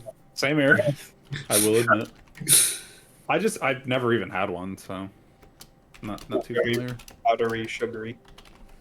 Yeah, it's New Orleans food, right? Mm-hmm. Well, it's And French. then the Yeah. Princess and the Frog movie. Yeah. There's a couple of restaurants in town that sell them. Been here before? Selena's? Oh, Right, yeah, yeah. I added it to your inventory. Thank you, God. The gods of fortune or something. Gods of Memphis. All right. So you guys go back onto the cart, and Chuck pilots it over down this way. Wait. Back around the corner. And down to this small little alleyway down this way. And as you approach, you see, nestled in a narrow row of brick and wood homes, you see a lopsided building between two faded or taller structures. Its faded green shutters and sagging wooded awning giving it away. There are letters spilling out of its mail chute, all of which seem to be addressed to the half pod. Gentlemen, I think we might have found what we were looking for. Might be I wonder best if- for one of you two to lead. I wonder if his security's gonna kick us out. So, I try think this we can pirate. I don't think he wants to see my face first. So Yeah. I'll hang in the back I'll- with Chuck. I'll go up to the door and I'll knock on it. Yeah, I'll be right beside Pyrite. Yeah, you guys go ahead and do that. I'll stay in the cart. And Yeah. Chuck's like, We'll bring you over. We'll introduce you. He loves meeting his feet. That much we know for sure. Okay. Alright. I'll calm down. Chuck, you got this. You got this. Halfcore also really likes good smelling fans too, so that's an important trait. And I think you got that Yes. down. Yes. Chuck, it's on the up and up. It's on the up and up. so y'all go up to knock on the door. As you do, some of the letters like shake out of the mail chute and down and like wash against your feet. You can tell that they have not been tended to in a while. And after a minute or two, there is a rattling at the door handle, and you are met with a short, gnomish woman in a light blue dress. She has curly brown hair and has a big old smile on her face. She's like, Well, howdy. What can I do for you? Are you guys fans of Halfcore? Yeah, we actually we spent yesterday with Halfcore and doing adventuring stuff, and we're the last resort. He's probably talked about us, but we just need him to yes. corroborate some of our stories. Yeah, he mentioned y'all in his little new story. You know, he was late out last night, but he's always late, at night.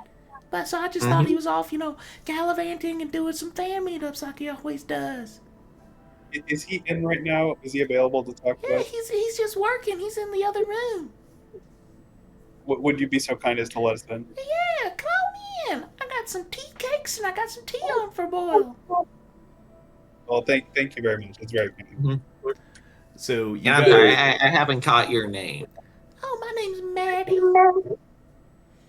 Okay, and is she like so pretty that I would be very surprised that Halfcore is with her? She is imagine the very stereotypical trad wife. She's extremely attractive. Yes. This is the Talladega Nights, like Ricky Bobby wife.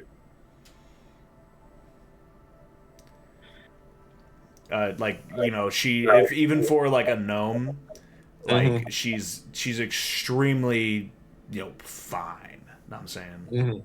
I whispered to Pyrite, Halfcore married up. I whisper back, if he was going to marry at all, he'd have to marry up. So Maddie leads y'all in. The like entry room. You see like there's some drying herbs in the kitchen and drying meats.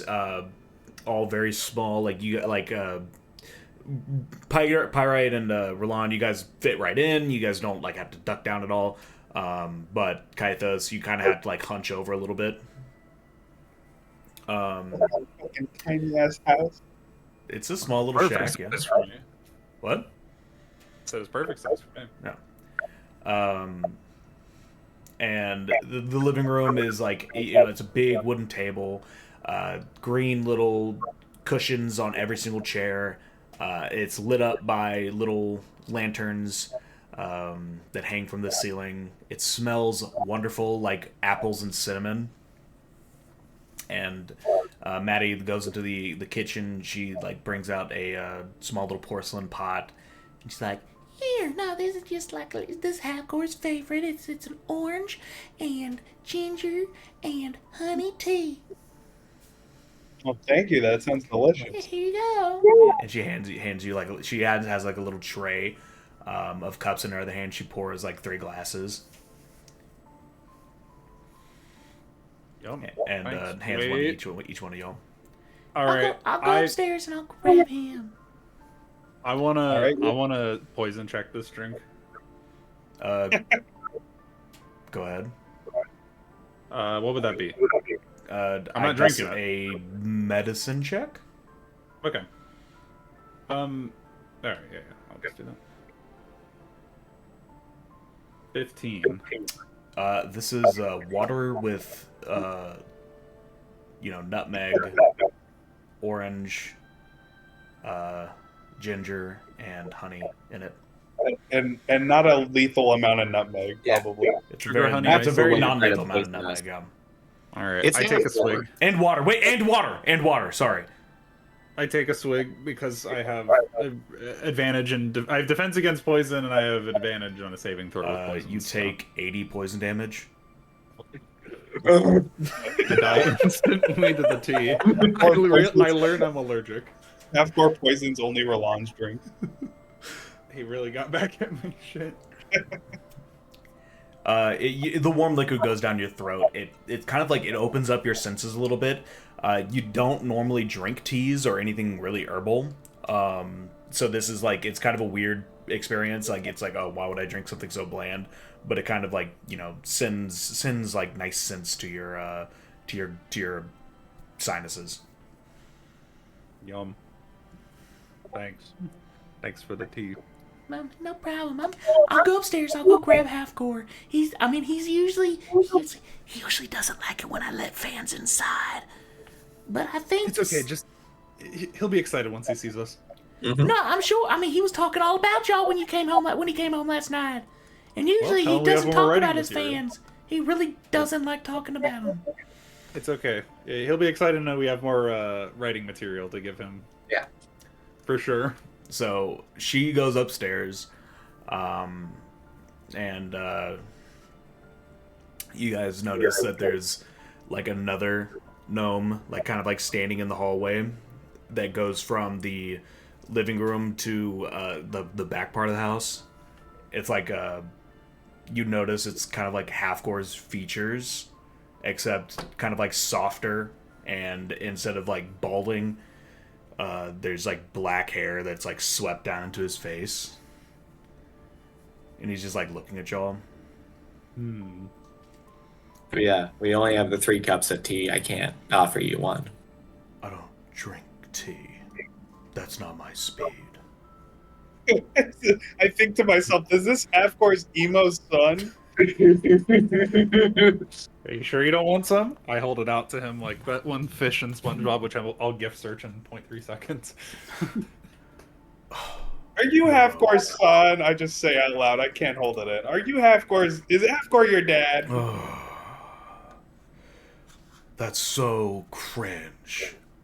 He is your dad. Half-Core's a fucking what a guy. He has a child and a Yeah. wife. Oh my god. Well, he told us that. But I didn't believe him. Yeah. To be honest. You know, you strike me as an artist, just like your father. I pursue the higher arts. Mhm, I only mhm. do poetry. It's more the sensitive side of art. It's not brash. Oh, I get that. I dabbled. Oh. Would write poetry, and then the other kids lockers because of it. You know, I'd write more poetry in the lockers. You know what? I've been shoved in lockers before. Hmm. Yeah, I believe that. I gotta, you know, Caiaphas. they're they're getting nicer over time. You know, it's you know, kids these days, it's almost a Well, into a locker. when I get shoved in lockers, it's because I mainly do haikus, and the other kids at school, they write free form poetry. That's, you know, if you're gonna do it, why don't you And they're like, exist they come up to reasons? me and they're like, "Oh, dude, your poetry has form and structure. You're just not hip with the wild, untamed force of freeform poetry." And I'm like, you know, it's not about all about the the meaning of it. It's about trying to form within a structure. And then they just don't get it, man. They just don't get it. Right, right. There's more creativity in sticking to the rules than there is in just you know, you're basically writing prose at that point. That's what I'm saying, man. That's what I'm saying. Finally, someone gets it. Finally, someone gets it. It's good to finally like meet a like-minded artist like myself. He reaches out his hands like, I'm Cordy. Well, I am Pyrite, and you know, you got to keep up the good fight. Keep writing. No, for sure, man. Yeah, no, I definitely will. You mind like looking over some of my poetry? Oh, sure, yeah. We're just waiting for your dad to come on down and corroborate some of our stories from last night. So you're my dad's friends? We're your dad's co-worker, I suppose. Acquaintance. We're adventurers along with your father. Oh, that's kind of epic fail. But I guess maybe an epic win. Maybe you can teach him how to, I don't know, be less beta. Know what I'm saying? Mm-hmm. I'm smelling what you're stepping in. Oh, dude, Pog Champ. Dude, that's a Raffle Poggers right there. That's Rafflecopter epic humor. Yeah. And he like goes. It's like, I'm gonna go get my binder. And he goes. Okay. He goes back into the bag.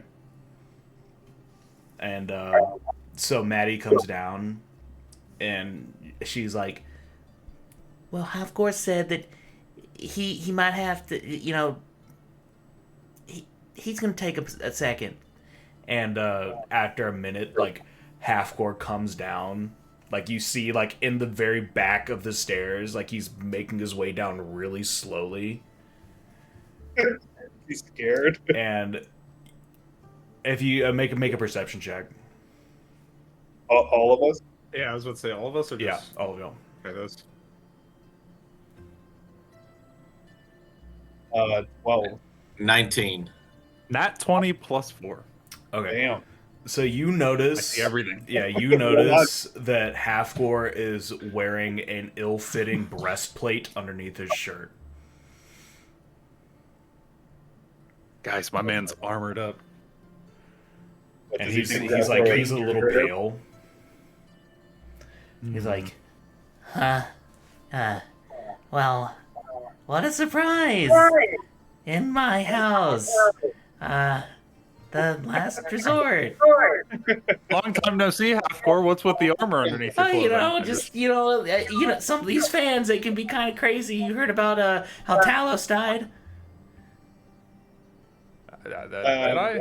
I don't know if it's hard to speak of the gods so casually like that. No, it's a part of the old legend. I mean, I recognize the amulet of Talos around your neck there. You know, I thought you'd know.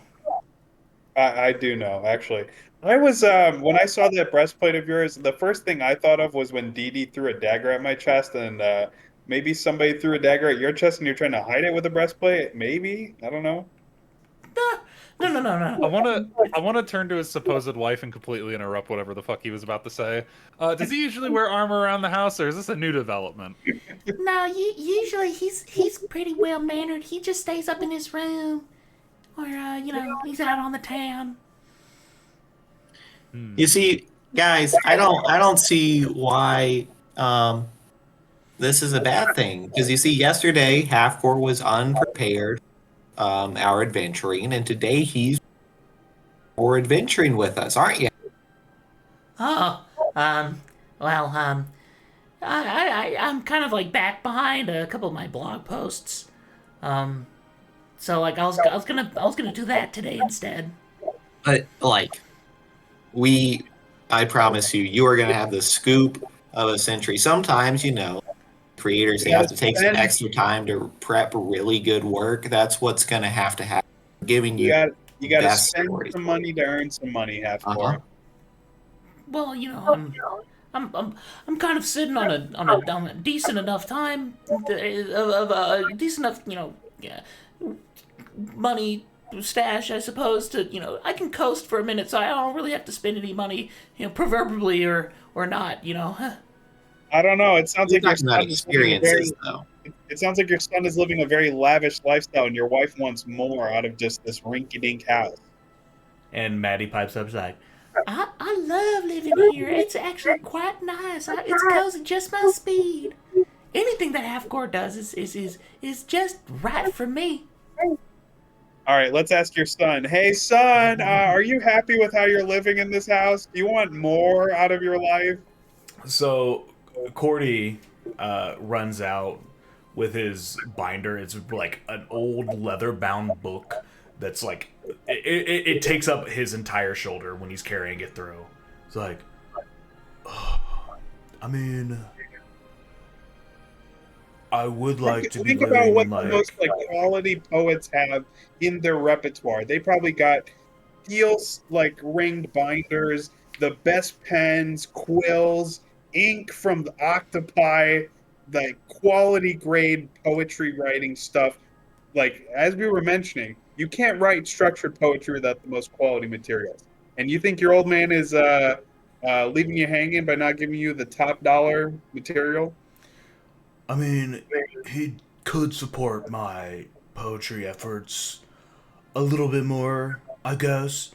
and Maddie looks over like, Now, Quarter, you know that it's not wise or not nice to be talking about your father and your needs and wants so much. Think about all the good that he does for you. Just think about it.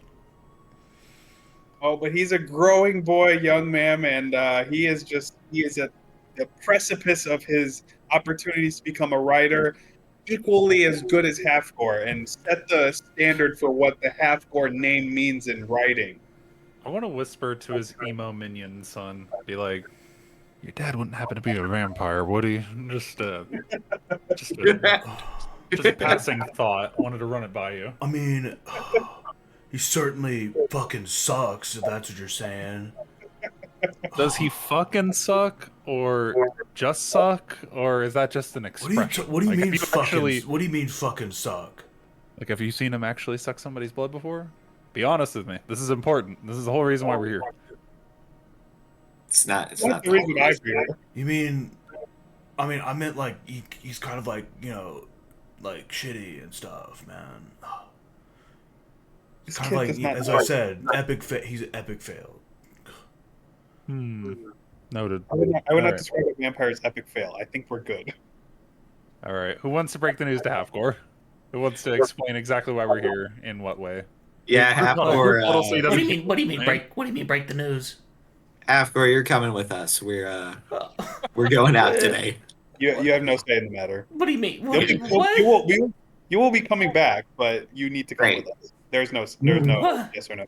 What do you mean? What do you mean? I'm coming. I told you I got all my blog posts to be making.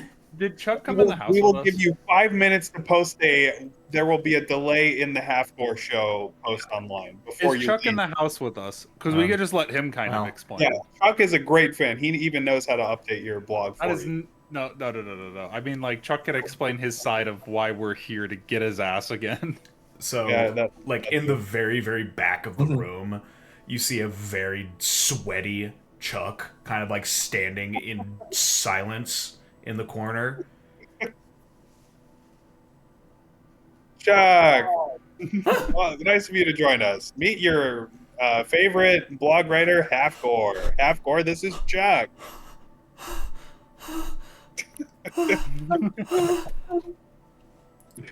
Come on, don't I like give him a little slap Yeah. across the face. Don't be shy, just be a normal person. Ow!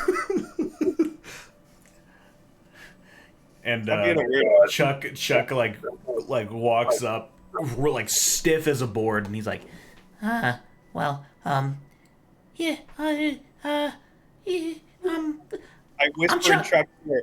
I whisper I'm in Chuck's Chuck. ear. Don't you remember why you showered? I'm Chuck. This is why.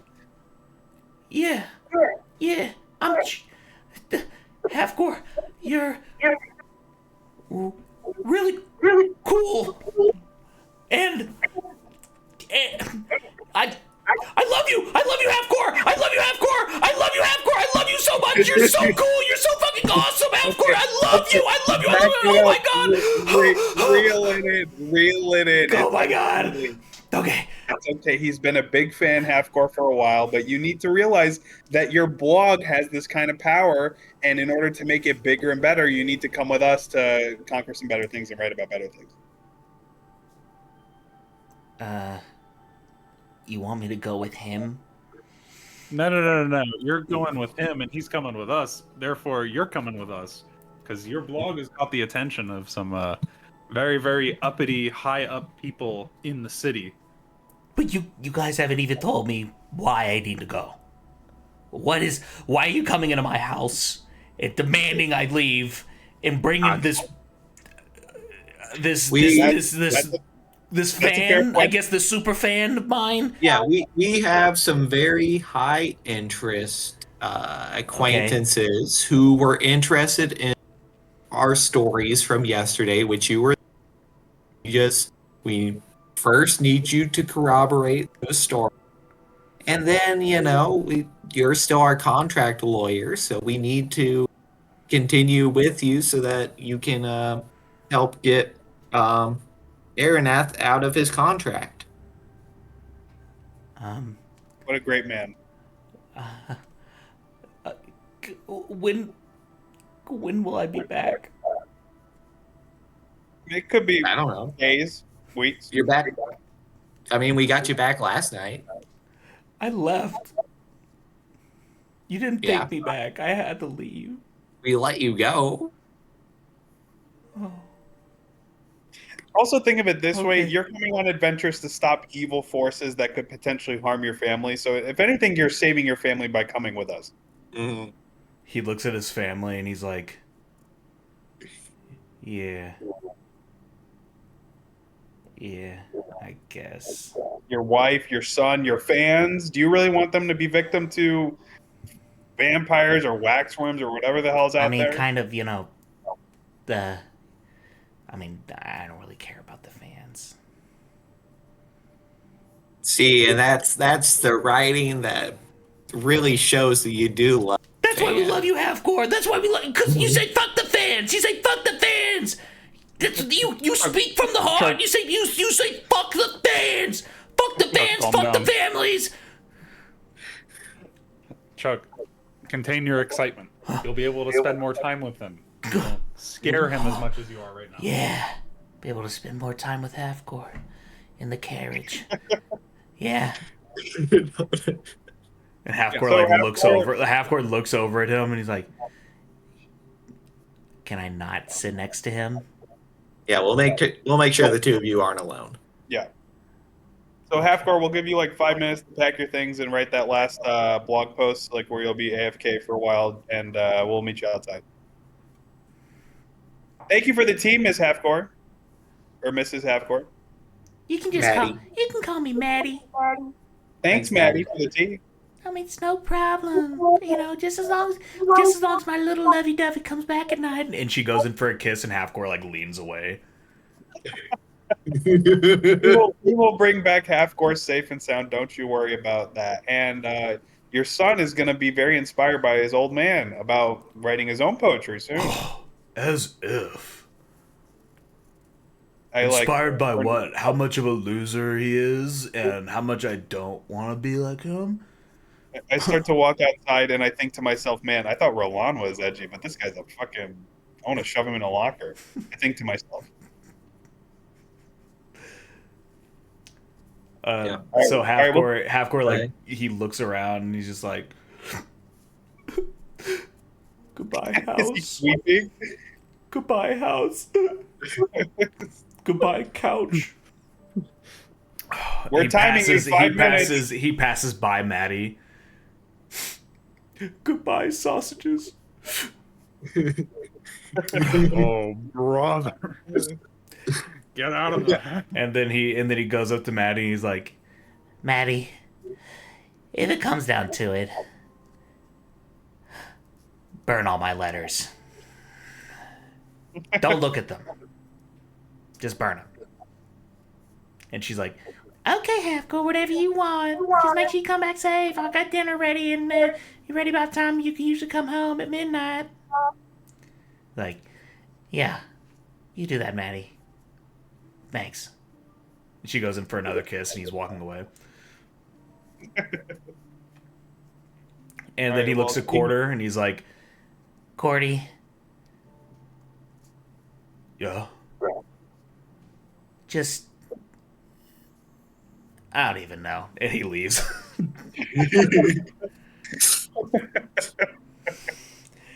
Father of the year. And he gets onto the carriage, and Chuck is like he's at the reins with the horses, but he's like looking back at him like the entire time. He's like, How you liking the ride, Mr. Halfgore? Smooth, huh? Smooth? You can write about how smooth this ride was in your blog post, right? Chuck, we're gonna have a rule here where don't speak to Halfgore unless spoken to, okay? Being just in his presence is good enough. There you go. That's right. That's right. You're already catching on. Yeah, fuck those fans. Fuck them. Relax. Yeah. and Halfgore is like, who's sitting next to Halfgore? I'll sit I am. next to him. Okay, right. We can sit on either side of him. Yeah. We'll Oreo sandwich him. All right, and Roland's looking right at him. Yeah. You feel Halfgore shaking the entire ride. Good, Yep. as it should be. Yeah. I want to look to Dee Dee and be like, all right. So, yeah, you had there was information that Halfgore needed to corroborate for. We're basing our story on this guy. The guy that looks like he's about to shit his pants. Yes. Believe it or not, he has the most popular blog post in the land here. Mhm. Yeah, believe it or not, this is the guy. This And is yeah, This This is is the guy. Halfgore. Yep. this is Halfgore. Halfgore You Dee and I Dee. have artistic that's integrity. Halfgore. Dee Dee, this is Halfgore. Halfgore, this is Dee Dee. She threw a dagger at my chest about a day ago. Yeah, it's nice to meet you. And and he's like, Maybe after this trip we can, maybe I can show you a little bit more of my blog posts, maybe a peek behind the screens. and he gives her eyebrows. And she's just like, ugh. But y'all continue the ride onto into the city. You continue the conversation, and Dee Dee explains along the way. It's like, so we can corroborate this story as much as we can. Like, I know you probably saw something, heard about something. We just need solid concrete evidence that this third party knows about these dealings that supposedly are happening with the Timberborns and the Waxworms. Can you do that for us, Halfcore? And he just looks up and just like, Yeah. I can certainly try. I can certainly try and get me out of this.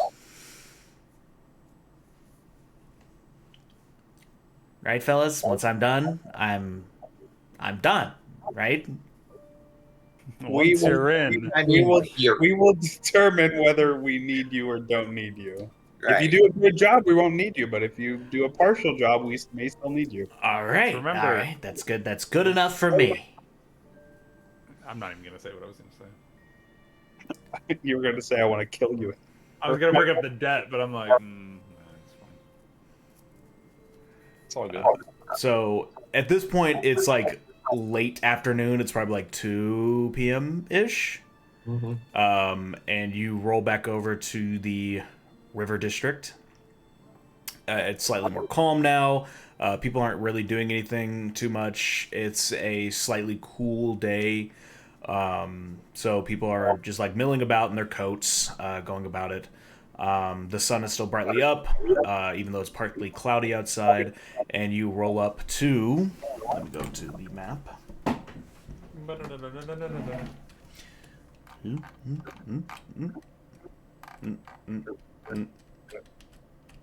There we go. Enter this part of the river district, opposite of the cathedral. And it's a very posh-looking building. Like it's well constructed with stones. There's a couple of windows that line the front, and you notice that it is covered. They are covered by curtains of dark red velvet. Outside, there is a sign that's hand painted with a metal pole supporting it that is wrapped up in a red vine that spirals around it. And on the sign, painted in golden letters, is words lettering the Velvet Vine.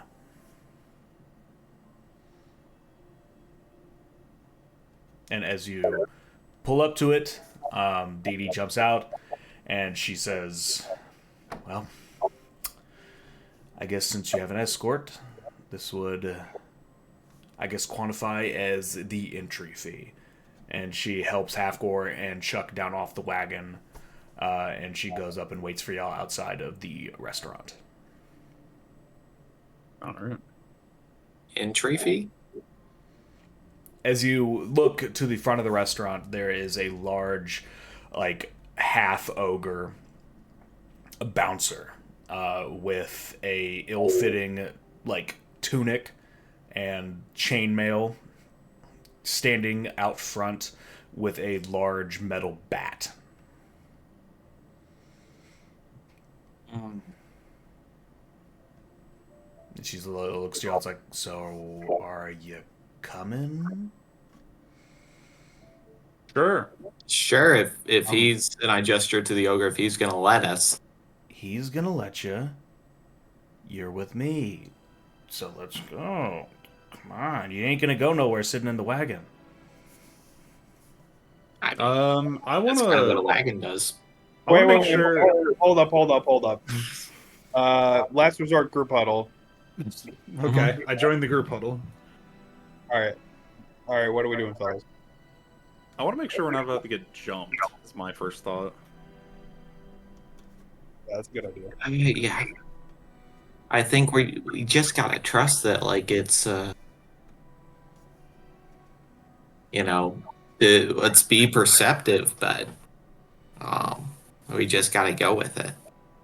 All right, Yeah. all right. Just stay on your toes. All right, 1, 2, 3. Oh, Oh,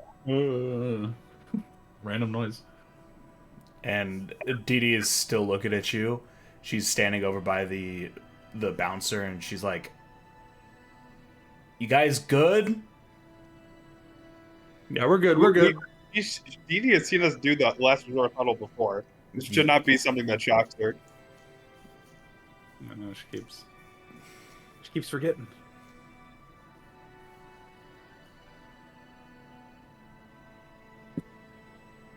Are you guys coming? Yes, Yeah, we we're start dying. walking over. Okay. We start walking over. Fucking lady. Anyway, So as you guys walk up, she motions to the ogre, the half ogre, standing guard at the door, and she's like, "Brutus, just we got some business to take care of. Look after the wagon, make sure it's all good or whatever, and just we'll be fine." And the half ogre just nods, doesn't say a word, and opens a heavy metal door that leads into an entryway. And then once you all huddle in, another door is opened up on the inside, and you are welcomed in to the Velvet Vine. And as you walk in, you guys see the Velvet Vine lives up to its name and reputation as one of the finer restaurants in the River District. Its handful of diners are well dressed with suits and jewelry, very unbecoming of most of the citizenry of Veteran. The waitstaff are busy, leisurely walking between the tables, catering to the wealthy diners. The room is dimly lit by dancing lights that float around the circumference of the ceiling, and dark red vines seem to follow them around in an endless dance. So you guys see this. You guys see this like spread out in front of you. Halfcore looks up and he's like, "Wow, I've never even been to a restaurant this nice before, man. I should have worn my nice suit, huh?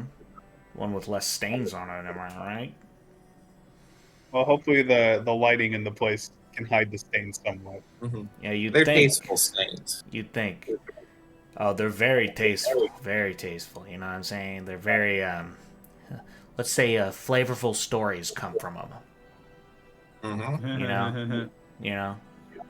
This guy knows. I try to And he tune out points to half-hours. one of the wealthy patrons who like puts down his fork and looks at him. Yeah, this guy knows. He knows. Half-Core, please don't point at people in public. What? He was begging to get pointed at. Look at that collar. I take my hand and gently push his hand down with the finger pointed. We don't do that. We don't do that. Fine. So I use my child talking to boys. So what are we getting like? Are we getting like tapas here? Are we getting sliders? Like, what's the deal? We're just following her lead. We are following the lead of DD is what we're doing. And We Dee are Dee- following the lead of the deed. Dee is just like, okay, yes, okay, yeah. Half-Court, please just hands to yourself, or in your pockets, or just if one of you guys, she motions to y'all, just wants to just kind of grab him. So he doesn't do I'll anything. keep a handle on things. Okay. You see that like Chuck was about to say I can touch him, but as you grab him, he kind of backs away a little bit. So Dee Dee walks through a couple of people. Some of the wait staff, they kind of like bow and duck out of the way as Dee Dee walks by. And in the back of the restaurant, kind of in a closed off circular area, there is a large circle booth with the curtains partly drawn. You see smoke kind of like seeping out of it. And as Dee Dee like opens up the first like one of the curtains, the smoke pours out of it and clears up a little bit. The smell of like flavored tobacco kind of like wafts through your senses, and you see a large marble table with a hookah pipe kind of like sitting out of it with multiple different hoses coming out of it, and two like burly looking fellas flanking one well-dressed, very short, curt hair and combed back, top cut woman in kind of like a pantsuit. And at the other end, like on the left, there's a very nervous-looking, bookish guy. I make a look at the pantsuit woman, and then I lean into the last resort guys, and I whisper, "Is like, see what I said? Democrats." I don't even understand what that word is. All right, I agree. Yes, all vampires are Democrats. It's very, very common. You see More Nosferatu? accurate. Mm-hmm. Mhm. See, Halfcore, we're with your kind. I say very like, like ignorantly. Halfcore just like he's like, Is that one of the opportunities that I can talk, or am I supposed to keep quiet? Just, I think, just she'll let you know when you should speak.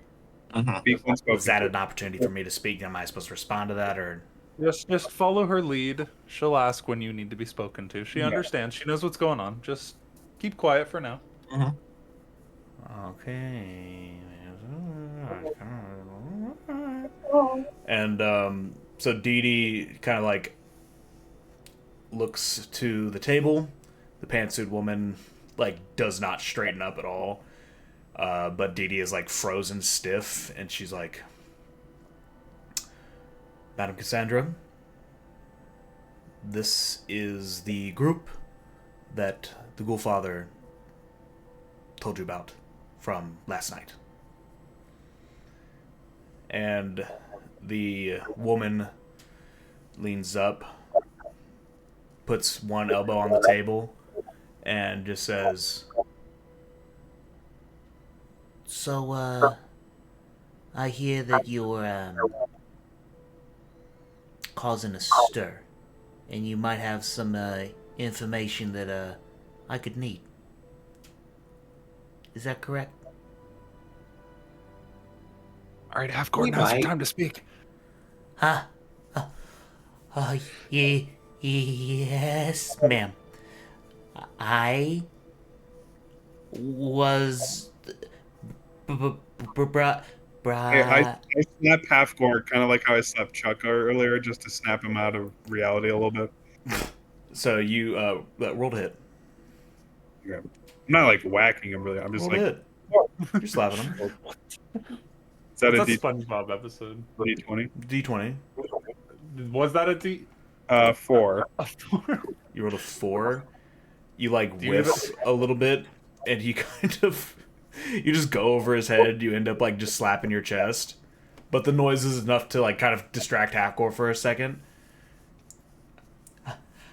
Yes. So, I was with these fellas, and well, we got into a little bit of a kerfuffle down at the dock wards, and it ended up being the Timberborns. And when he says the Timberborns, Cassandra like shifts upwards in her seat, and she's like, "What about them?" And Halfcore's like, Guys, you want to back me up here? Yeah. So I go forward and I go, all right, Mistress Cassandra. We did meet with the Timberborns, with Ananias specifically, and I understand that the current Captain Aronath, under their contract, he's being a bit of an issue for you getting the things. You know, we're currently in the process of trying to make that contract null and void, if you catch my drift. I catch your drift, but I need that captain dead. So whatever deals you're making with Ananias Timberborn and trying to bring it into my establishment to try and convince me ain't really it, fella.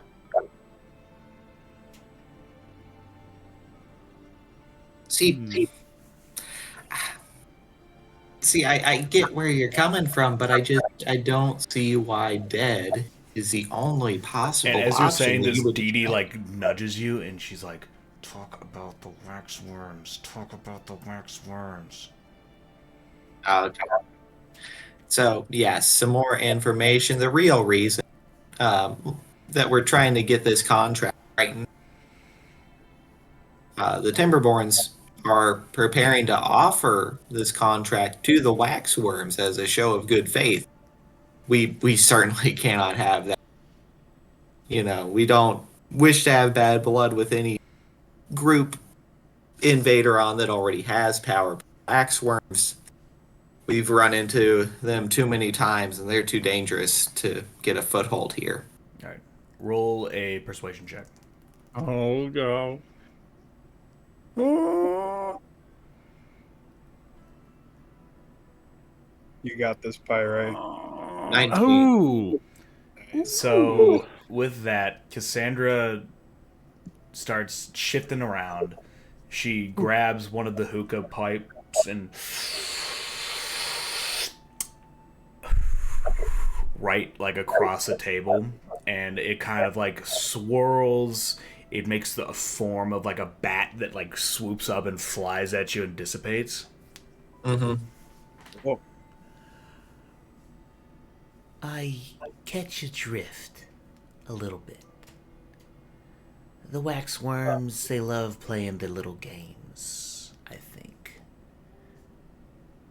I don't like dealing with them, but that doesn't mean that they haven't been, somewhat good to us.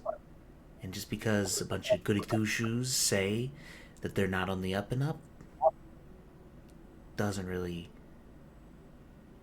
do much for me. It's gonna take a little bit more than that.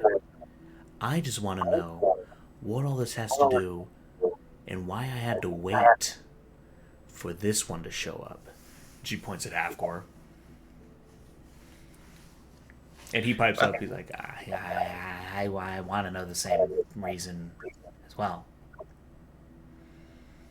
Well, when we said this stuff to the Ghoul Father earlier, and he doubted us, so we wanted to bring along who is well respected within Vaderon, who has artistic integrity to show that we're telling the truth. Yeah, he's a reliable source, ma'am. He's a reliable source. I swear it on my life. And Chuck like stands up really tall. And Cassandra, like, she is not moved by this at all. And it's like, oh, it's on Chuck's life. Oh, well, that must mean it's really important then. You must mean a lot. Mm-hmm. And Chuck even showered so that he would meet him. Yeah, big deal for Chuck. big, great big. I wouldn't have done that for most people. Yep. Arguably more important than his life. Very much so. very much so. Meeting Halfgore and allowing him to come here, worth more than my life. I'd be willing to die right now. Don't say that, Chuck. Don't say that. I want to pipe up a little bit. It's true. I like elbow Look, him in the. Nobody's side. dying. I'm gonna start piping up in the background to help Pirate a little bit. No one's dying today unless they're waxworms, because that's the entire reason why we are trying to broker a discussion.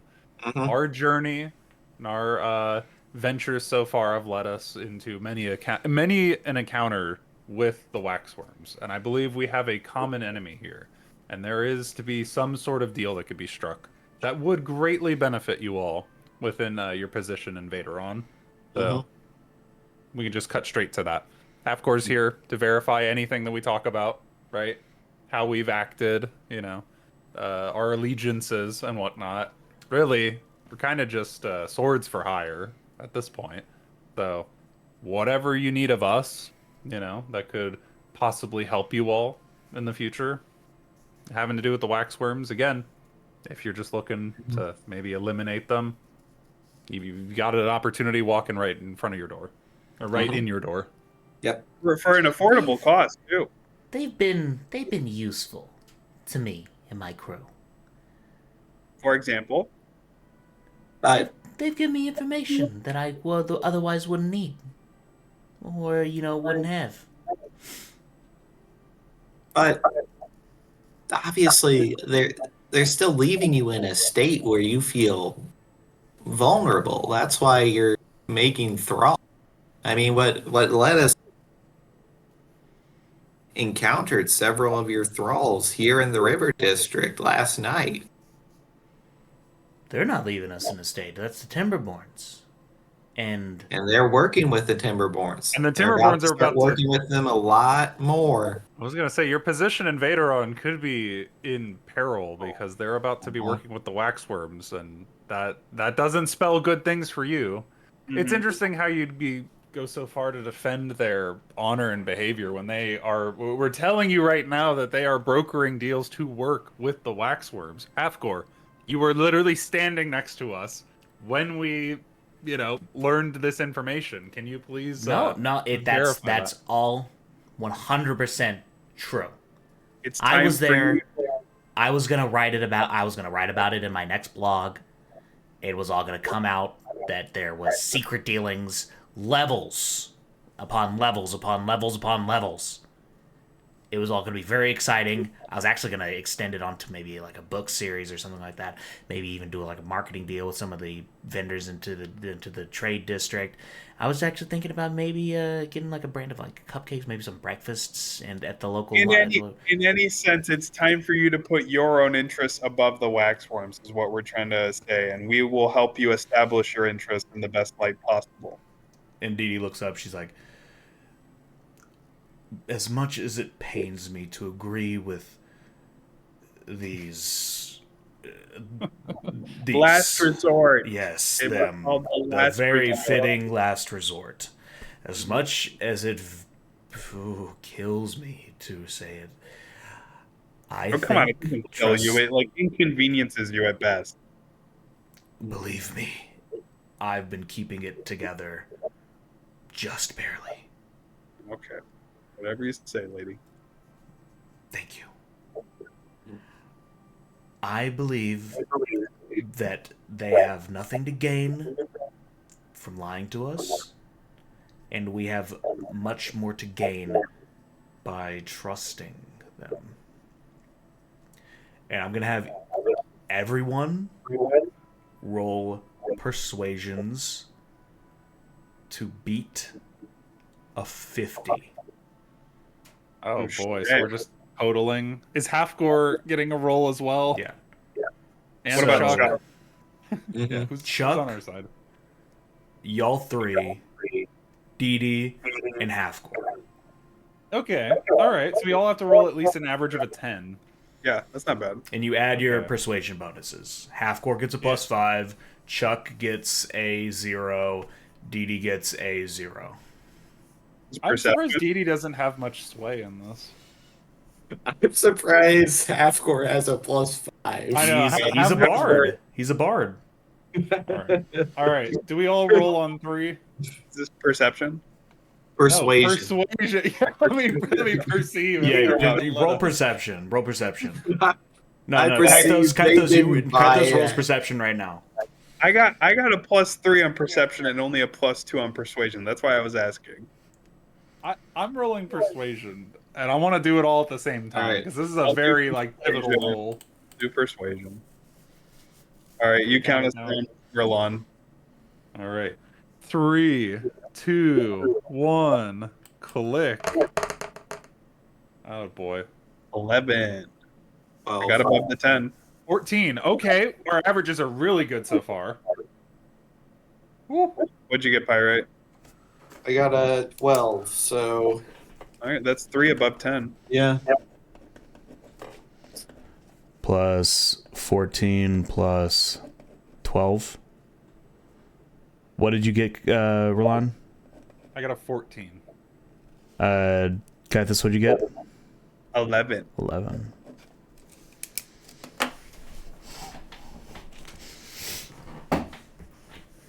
Well, let me get the old calculator out. It's just single double-digit numbers. It's gotta be enough. It's gotta be Let me get enough. the old count on my fingers out. Mm-hmm. Can we count Halfgore's wife and son too? From afar. I put my wife's life You on guys are not gonna fucking believe it. Did it match or did it get one under? You got a 51. Oh my god. Insane. Wait, how did we get... Hold up, how did we get a 50? So I rolled a 5, a 2, and a 2. The two Oh, twos shit. were from Dee Dee and Chuck. The 5 was from Halfcore. Mm-hmm. And all of y'all's rolled together was a 51. That's pretty on brand, though. We just slightly make above the mark. That is actually insane. So I'm nervously smiling as big as I can, like... Cass You gotta leans back. believe it. Face. Yeah, I gotta believe this. Cass leans back.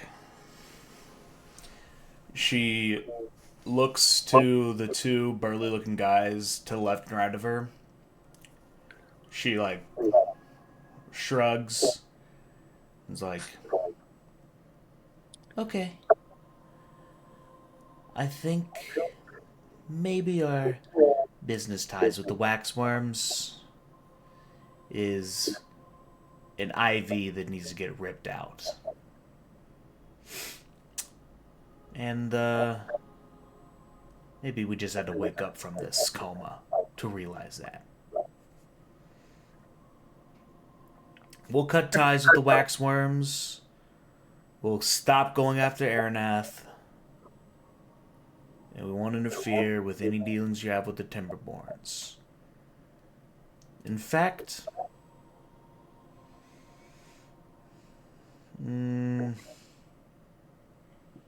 old Chucky here, I'm gonna have him snoop around a little bit.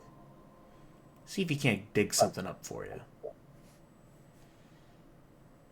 Okay. All right. And, yeah, so... This means, you'll no longer... The River District. You cut out a ton, Andrew. Oh. On my end, at least. You cut off at you'll no longer blank. Oh, you'll no longer be making the thralls. if you take care of the waxworms and the Timberborn, whatever they're doing, I won't have any use for them, and we'll go back to business as usual. All right, works for me. Sounds like a deal. And to further aid those efforts, do you have any sort of arms or people that you could supply to help us when we inevitably run into waxworms and Timberborn motherfuckers? Or sleeping powder for daggers. Literally anything. Equipment, tools, manpower, powers, Electric charged mace. Dee Dee. magical items, perhaps? Yeah, here's 100,000 million gold. Here you go. Sweet. At that point, I don't even think the Timberborns, the waxworms are concerned. We could build our own fucking nation. And now we can play the game. I'm asking that in all seriousness, like genuinely, like well, I know all you're in asking for it this. in all seriousness. I know you want the toys to play with, but She's giving us No. chat. No. You got any beignets by chance? I mean, we got spaghetti and meatballs. That's I can offer y'all a nice dinner. Can I get a hit off of the hookah? She tosses you a hose. Can I hit that real You quick? hit that shit real quick. Well, Pirates in an of the- interest of brokering this allegiance, would anybody be interested in a beignet? I pull mine out of my beignet pouch. I'm Hawaiian onion. The nervous accountant like raises his hand. He's like, "Huh, I'll take a beignet if you're offering it." Sure. There you go, man. Roll And an I mean this in Yeah. total sincerity. I'm giving him a beignet. All right, and as you go up to him, like roll an insight check. Oh, for fuck's sake! What is he gonna like stab me? What are you gonna do? Stab me? 15. He's extremely nervous. He's worried that this deal's gonna fall apart, probably. For what? The beignet? It's Yeah, just what's, a fucking what's beignet. his Yeah, deal? you notice that he's been nervous the entire time. What, are we getting duped? Am I about to be jumped? Can I like read his face to see what sort of nervousness he has? His face and sweat spells out, "I'm nervous." And I'm gonna go up to him, seeing What? how his What? face and sweat say he's nervous. Be like, "Don't be nervous. It's pretty good. I know you probably never had one before, but they're very powder sugary and yummy and And fried." they sell them in the market district here. Yeah, no, it looks pretty good. Looks pretty tasty. I'll take that beignet. Thanks. Maybe Sure. it will fill me up. I won't need the spaghetti meatball dinner. I can excuse I'm definitely have myself. some spaghetti meatball though. Oh, sure, you can have my share. Thank you. I want to lean over to Dee Dee, point at the guy, and be like, "So what's his deal? Why is he so nervous? Why is he here?" Oh, Gilly? Is he accounting? Yeah. He usually just sits in on these meetings, gives us updates about like how much money we're bringing in, that sort of thing. Oh, okay. Why is he so nervous? I mean, maybe he's not Let me used just ask to. him. Maybe he's just not used to the kind of environment. Mm. Maybe. Well, maybe we should let you lead this this brokerage, Dee Dee, since you vouched for us there a moment ago. So if you'd rather us just wait outside, we can be given instructions and orders. Again, we're as good as hired swords. No, I mean, Yeah. we're all I think we got everything we needed. Yeah, I don't think we need to hire ourselves out. we're all set. I think we're ready to bounce. All right, good. But we did make the final deal. I did promise you one thing. And out from like her boot, she has like tall leather boots. I know I said I didn't pack these before, but she pulls out a bottle. It's dark blue, and inside is swirling. It's like a suspension, and she hands it to you, Erline. Use this wisely. Just keep it away from that one. And she points over to Kaithos, and she hands you a bottle of sleep poison. I like how you say keep it away Ooh. from him as if like I'm gonna use it. No, in fact, you used it on me. That's what happened. Yeah, you But anyway, you just I'll let it- seem to be very susceptible to it. I will let it go because in the good of brotherhood and all that stuff, sisterhood too, I guess. And what should I add it as? Should I just add it as like a potion of poison? I Sleep should be poison. able to find something Okay. for it. Do you want me to let you do that and you just add it? I to think an it inventory? could just be like a potion of sleep or something like that. Uh, I'll look it up. Don't worry about it. Okay. I'm not gonna bother adding the custom item. I'll just remember it's there.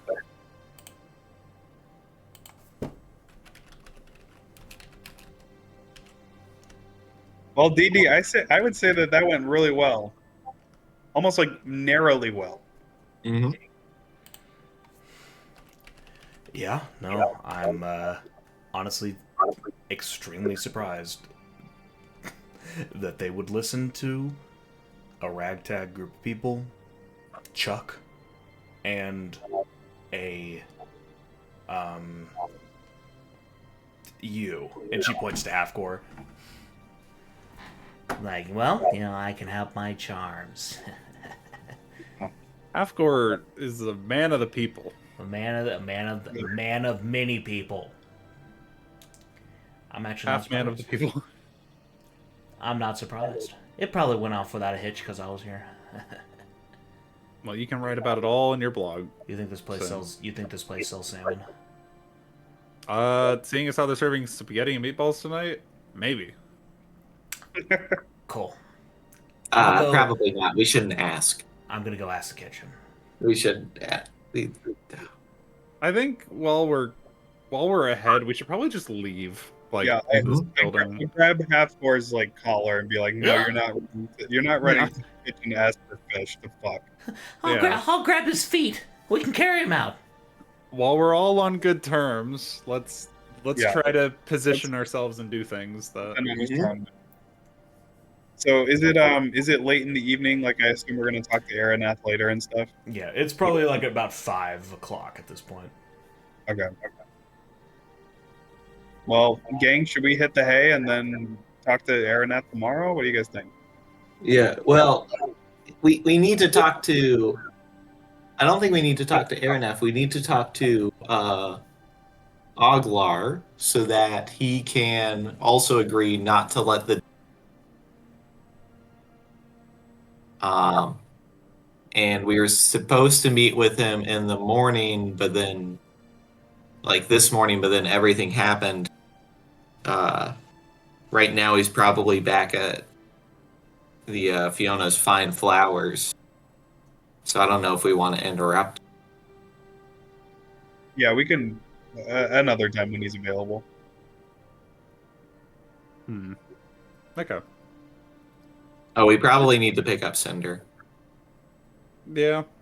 You know, she could be a valuable asset for this. It's a good idea. We should go inform her of what's transpired. I mean, yeah. If you guys are, looking for some information, maybe I can, run out and go scrounge something up. Honestly, Yeah, that sounds great. Honestly, that'd be really useful for once, Halfgore. Oh, well. Surely you won't run home. That was Chuck, I think. Chuck. Oh, sorry, voice sounds similar. Well, fuck you, Halfgore. You sound so. I turn around and realize Hey, that I'm just here. in the midst of me actually being happy that Halfgore was doing something, I turn around and realize it's Chuck. He's was like not that slowly reaching for a salmon fillet. And fucking slap Halfgore's hand. Ow! See? He's being useful. We only met him yesterday. Be more like him. Listen, I thought I did my job pretty well. You did. All right, let's gentlemen, let's take this outside. All right, Yes, Let's take this. Let's take this back to the market district, right? We can let the Halfgore go home. I agree. Let's let her go. Hey, I mean, I wouldn't argue with the crowd. Am I right? Am I right? All right, I'm genuinely making a move to the door because I'm starting to get nervous that this deal's gonna fall through the more we just chicanery around in their fucking lobby. Dee Dee is already walking out. Good, Yeah. follow her. Yeah, no, I'm glued to her. I'm we're going that way. following. All right, so y'all make your way out the door. Chuck stays right behind Halfgore the entire time, and so as y'all leave, it is getting a little bit later in the day. It's not super late, but the sun is going down onto the westerly side, and Dee Dee looks to Chuck, and she's like, "Well, Chuck, looks like you're gonna be wound up in this for, I guess, it's a foreseeable future. It's been nice working with you. If I don't see you, well, I won't ask what happened." And she starts to walk away. Dee Dee, there's always a spot welcome for you if work with your original boss doesn't work out. You always got a home with us. And she turns around. It's like, thanks. I'll Thank take you her. so much. I'll take But a I gotta sarcastic. go. Be seeing you soon. See ya. I hope I'll take not. a- And she leaves. All right, well, later. Thieves. They're just really bad in social situations. You can never win them. She's just But- nervous. So, Chuck looks around. And is like, So, you want me to, go ahead and, start rooting around a little bit? Yeah, Yeah, go ahead. absolutely. Yeah. Actually, sure. I can start doing some stuff. Oh, Like and what? make sure you stay clean. Also, we don't want you coming back to us smelling Well, like shit. you can only stay so clean in this line of work, Hmm. Good point. Just Yeah, do what you but do when now. you're around us, you need to be clean. Well, if you're gonna be working with filthy Chuck, you're gonna get a little stinky. You know what they say. Guys, No. gentlemen, he's done enough for us today. Let him be stanky if he Okay. wishes. Yeah, you can go stank He's it not up. staying with us anymore. So. Just not, Okay. not in our realm, stinking. so he bows out and like starts chimpanzee running away. Rolling around in garbage. Yeah. All right. And Let's go meet up with Cinder. If we can. Yeah, but after you drop me off, right? No, I mean we're right here. It's just up the street. It's on the way back. Halfcore, you can tag along, just in case we encounter some more vampire thralls, just in case something happens to us. It'll give you more content for your blog. Your wife's not gonna have dinner ready until later. Well, she can always make dinner now when I get there. Plus, Oh, but she said I was able to sneak this salmon piece out, and he pulls out a salmon piece from the front of his trousers. I'm not even gonna question. I'm just gonna keep walking. So you really need me to hang around? Yes. Yes. You've proven to be an invaluable asset to us Mhm. in your persuasive skills. So yes, you will be our contract lawyer and regular barter and bard and blogger and everything else. Does that stroke your ego enough? Mhm. I mean, I'd rather just do that from home. I'd rather you give back the fucking 3 copper you owe me, but I'm not bringing that Takes up out until 4 now. copper and like kind of like has it in his hand here. Let's take it. It's you just not give me worth. 4 It's copper? not worth all this. And he just motions to you. Did he actually just give me 4 copper? Yeah. Cha-chang! I add that to my inventory. I back off. All right. Yeah, we'll just let him go. Go back. Go home to dinner. His debt is paid. Well, we have the cart, so I mean, I can walk. yeah. If you want to Yeah, walk I all can- the I way can home, walk. I can. Yeah, Yeah. he'll walk. okay. I can. All walk. right. Bye, Bye-bye, half Thor. more. We know where Bye, you guys. See you live. tomorrow. What? I'll see you tomorrow. Tomorrow. See you tomorrow. Nah, I mean, I hope not. Like what Me Dee Dee neither. said. I hope not. I'm We'll like pick you flicking the coin in my hand. Yeah, I mean, I'll not see you around, right? Mhm, mhm.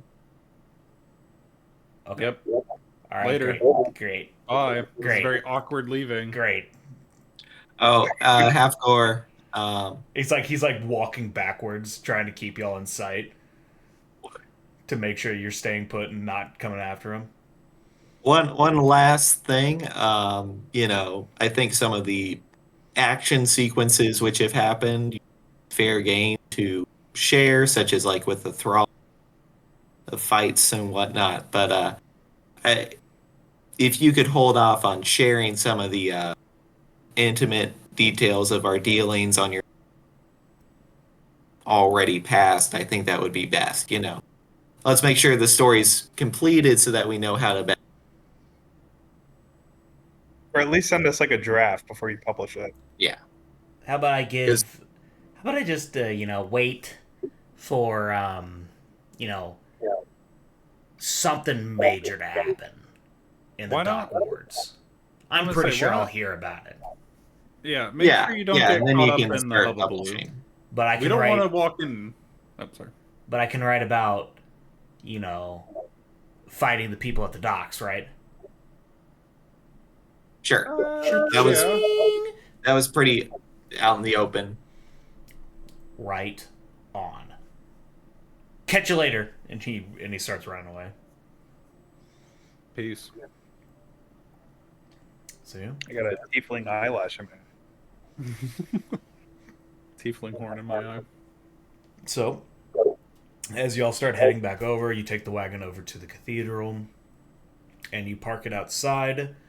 And as you do, the doors are flung open by Brother Roberts, and he's like, "Oh, I was hoping to see you here. I heard the cart rolling up, and I assumed that it was going to be you. We don't have too many visitors this time of day, but Cinder Is everything okay? Cinder has been asking for you.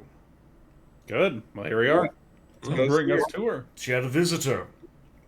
Some shady-looking fellow, I didn't get his name, but apparently she has something very important about what she was trying to find out before she, well, ended up the way she was." Mm-hmm. All right, we'll ask her. All right. Well, let's go see her then. All right, and with we'll go see her then. We will end tonight's session. Oh, cliffhanger. Augers, story development. I can't believe we rolled one above what we were supposed to. That is genuinely. I thought you were joking. Actually, I thought you were so gonna say like fucking clutch. hitting it's a 50 and I goes to the defender or whatever.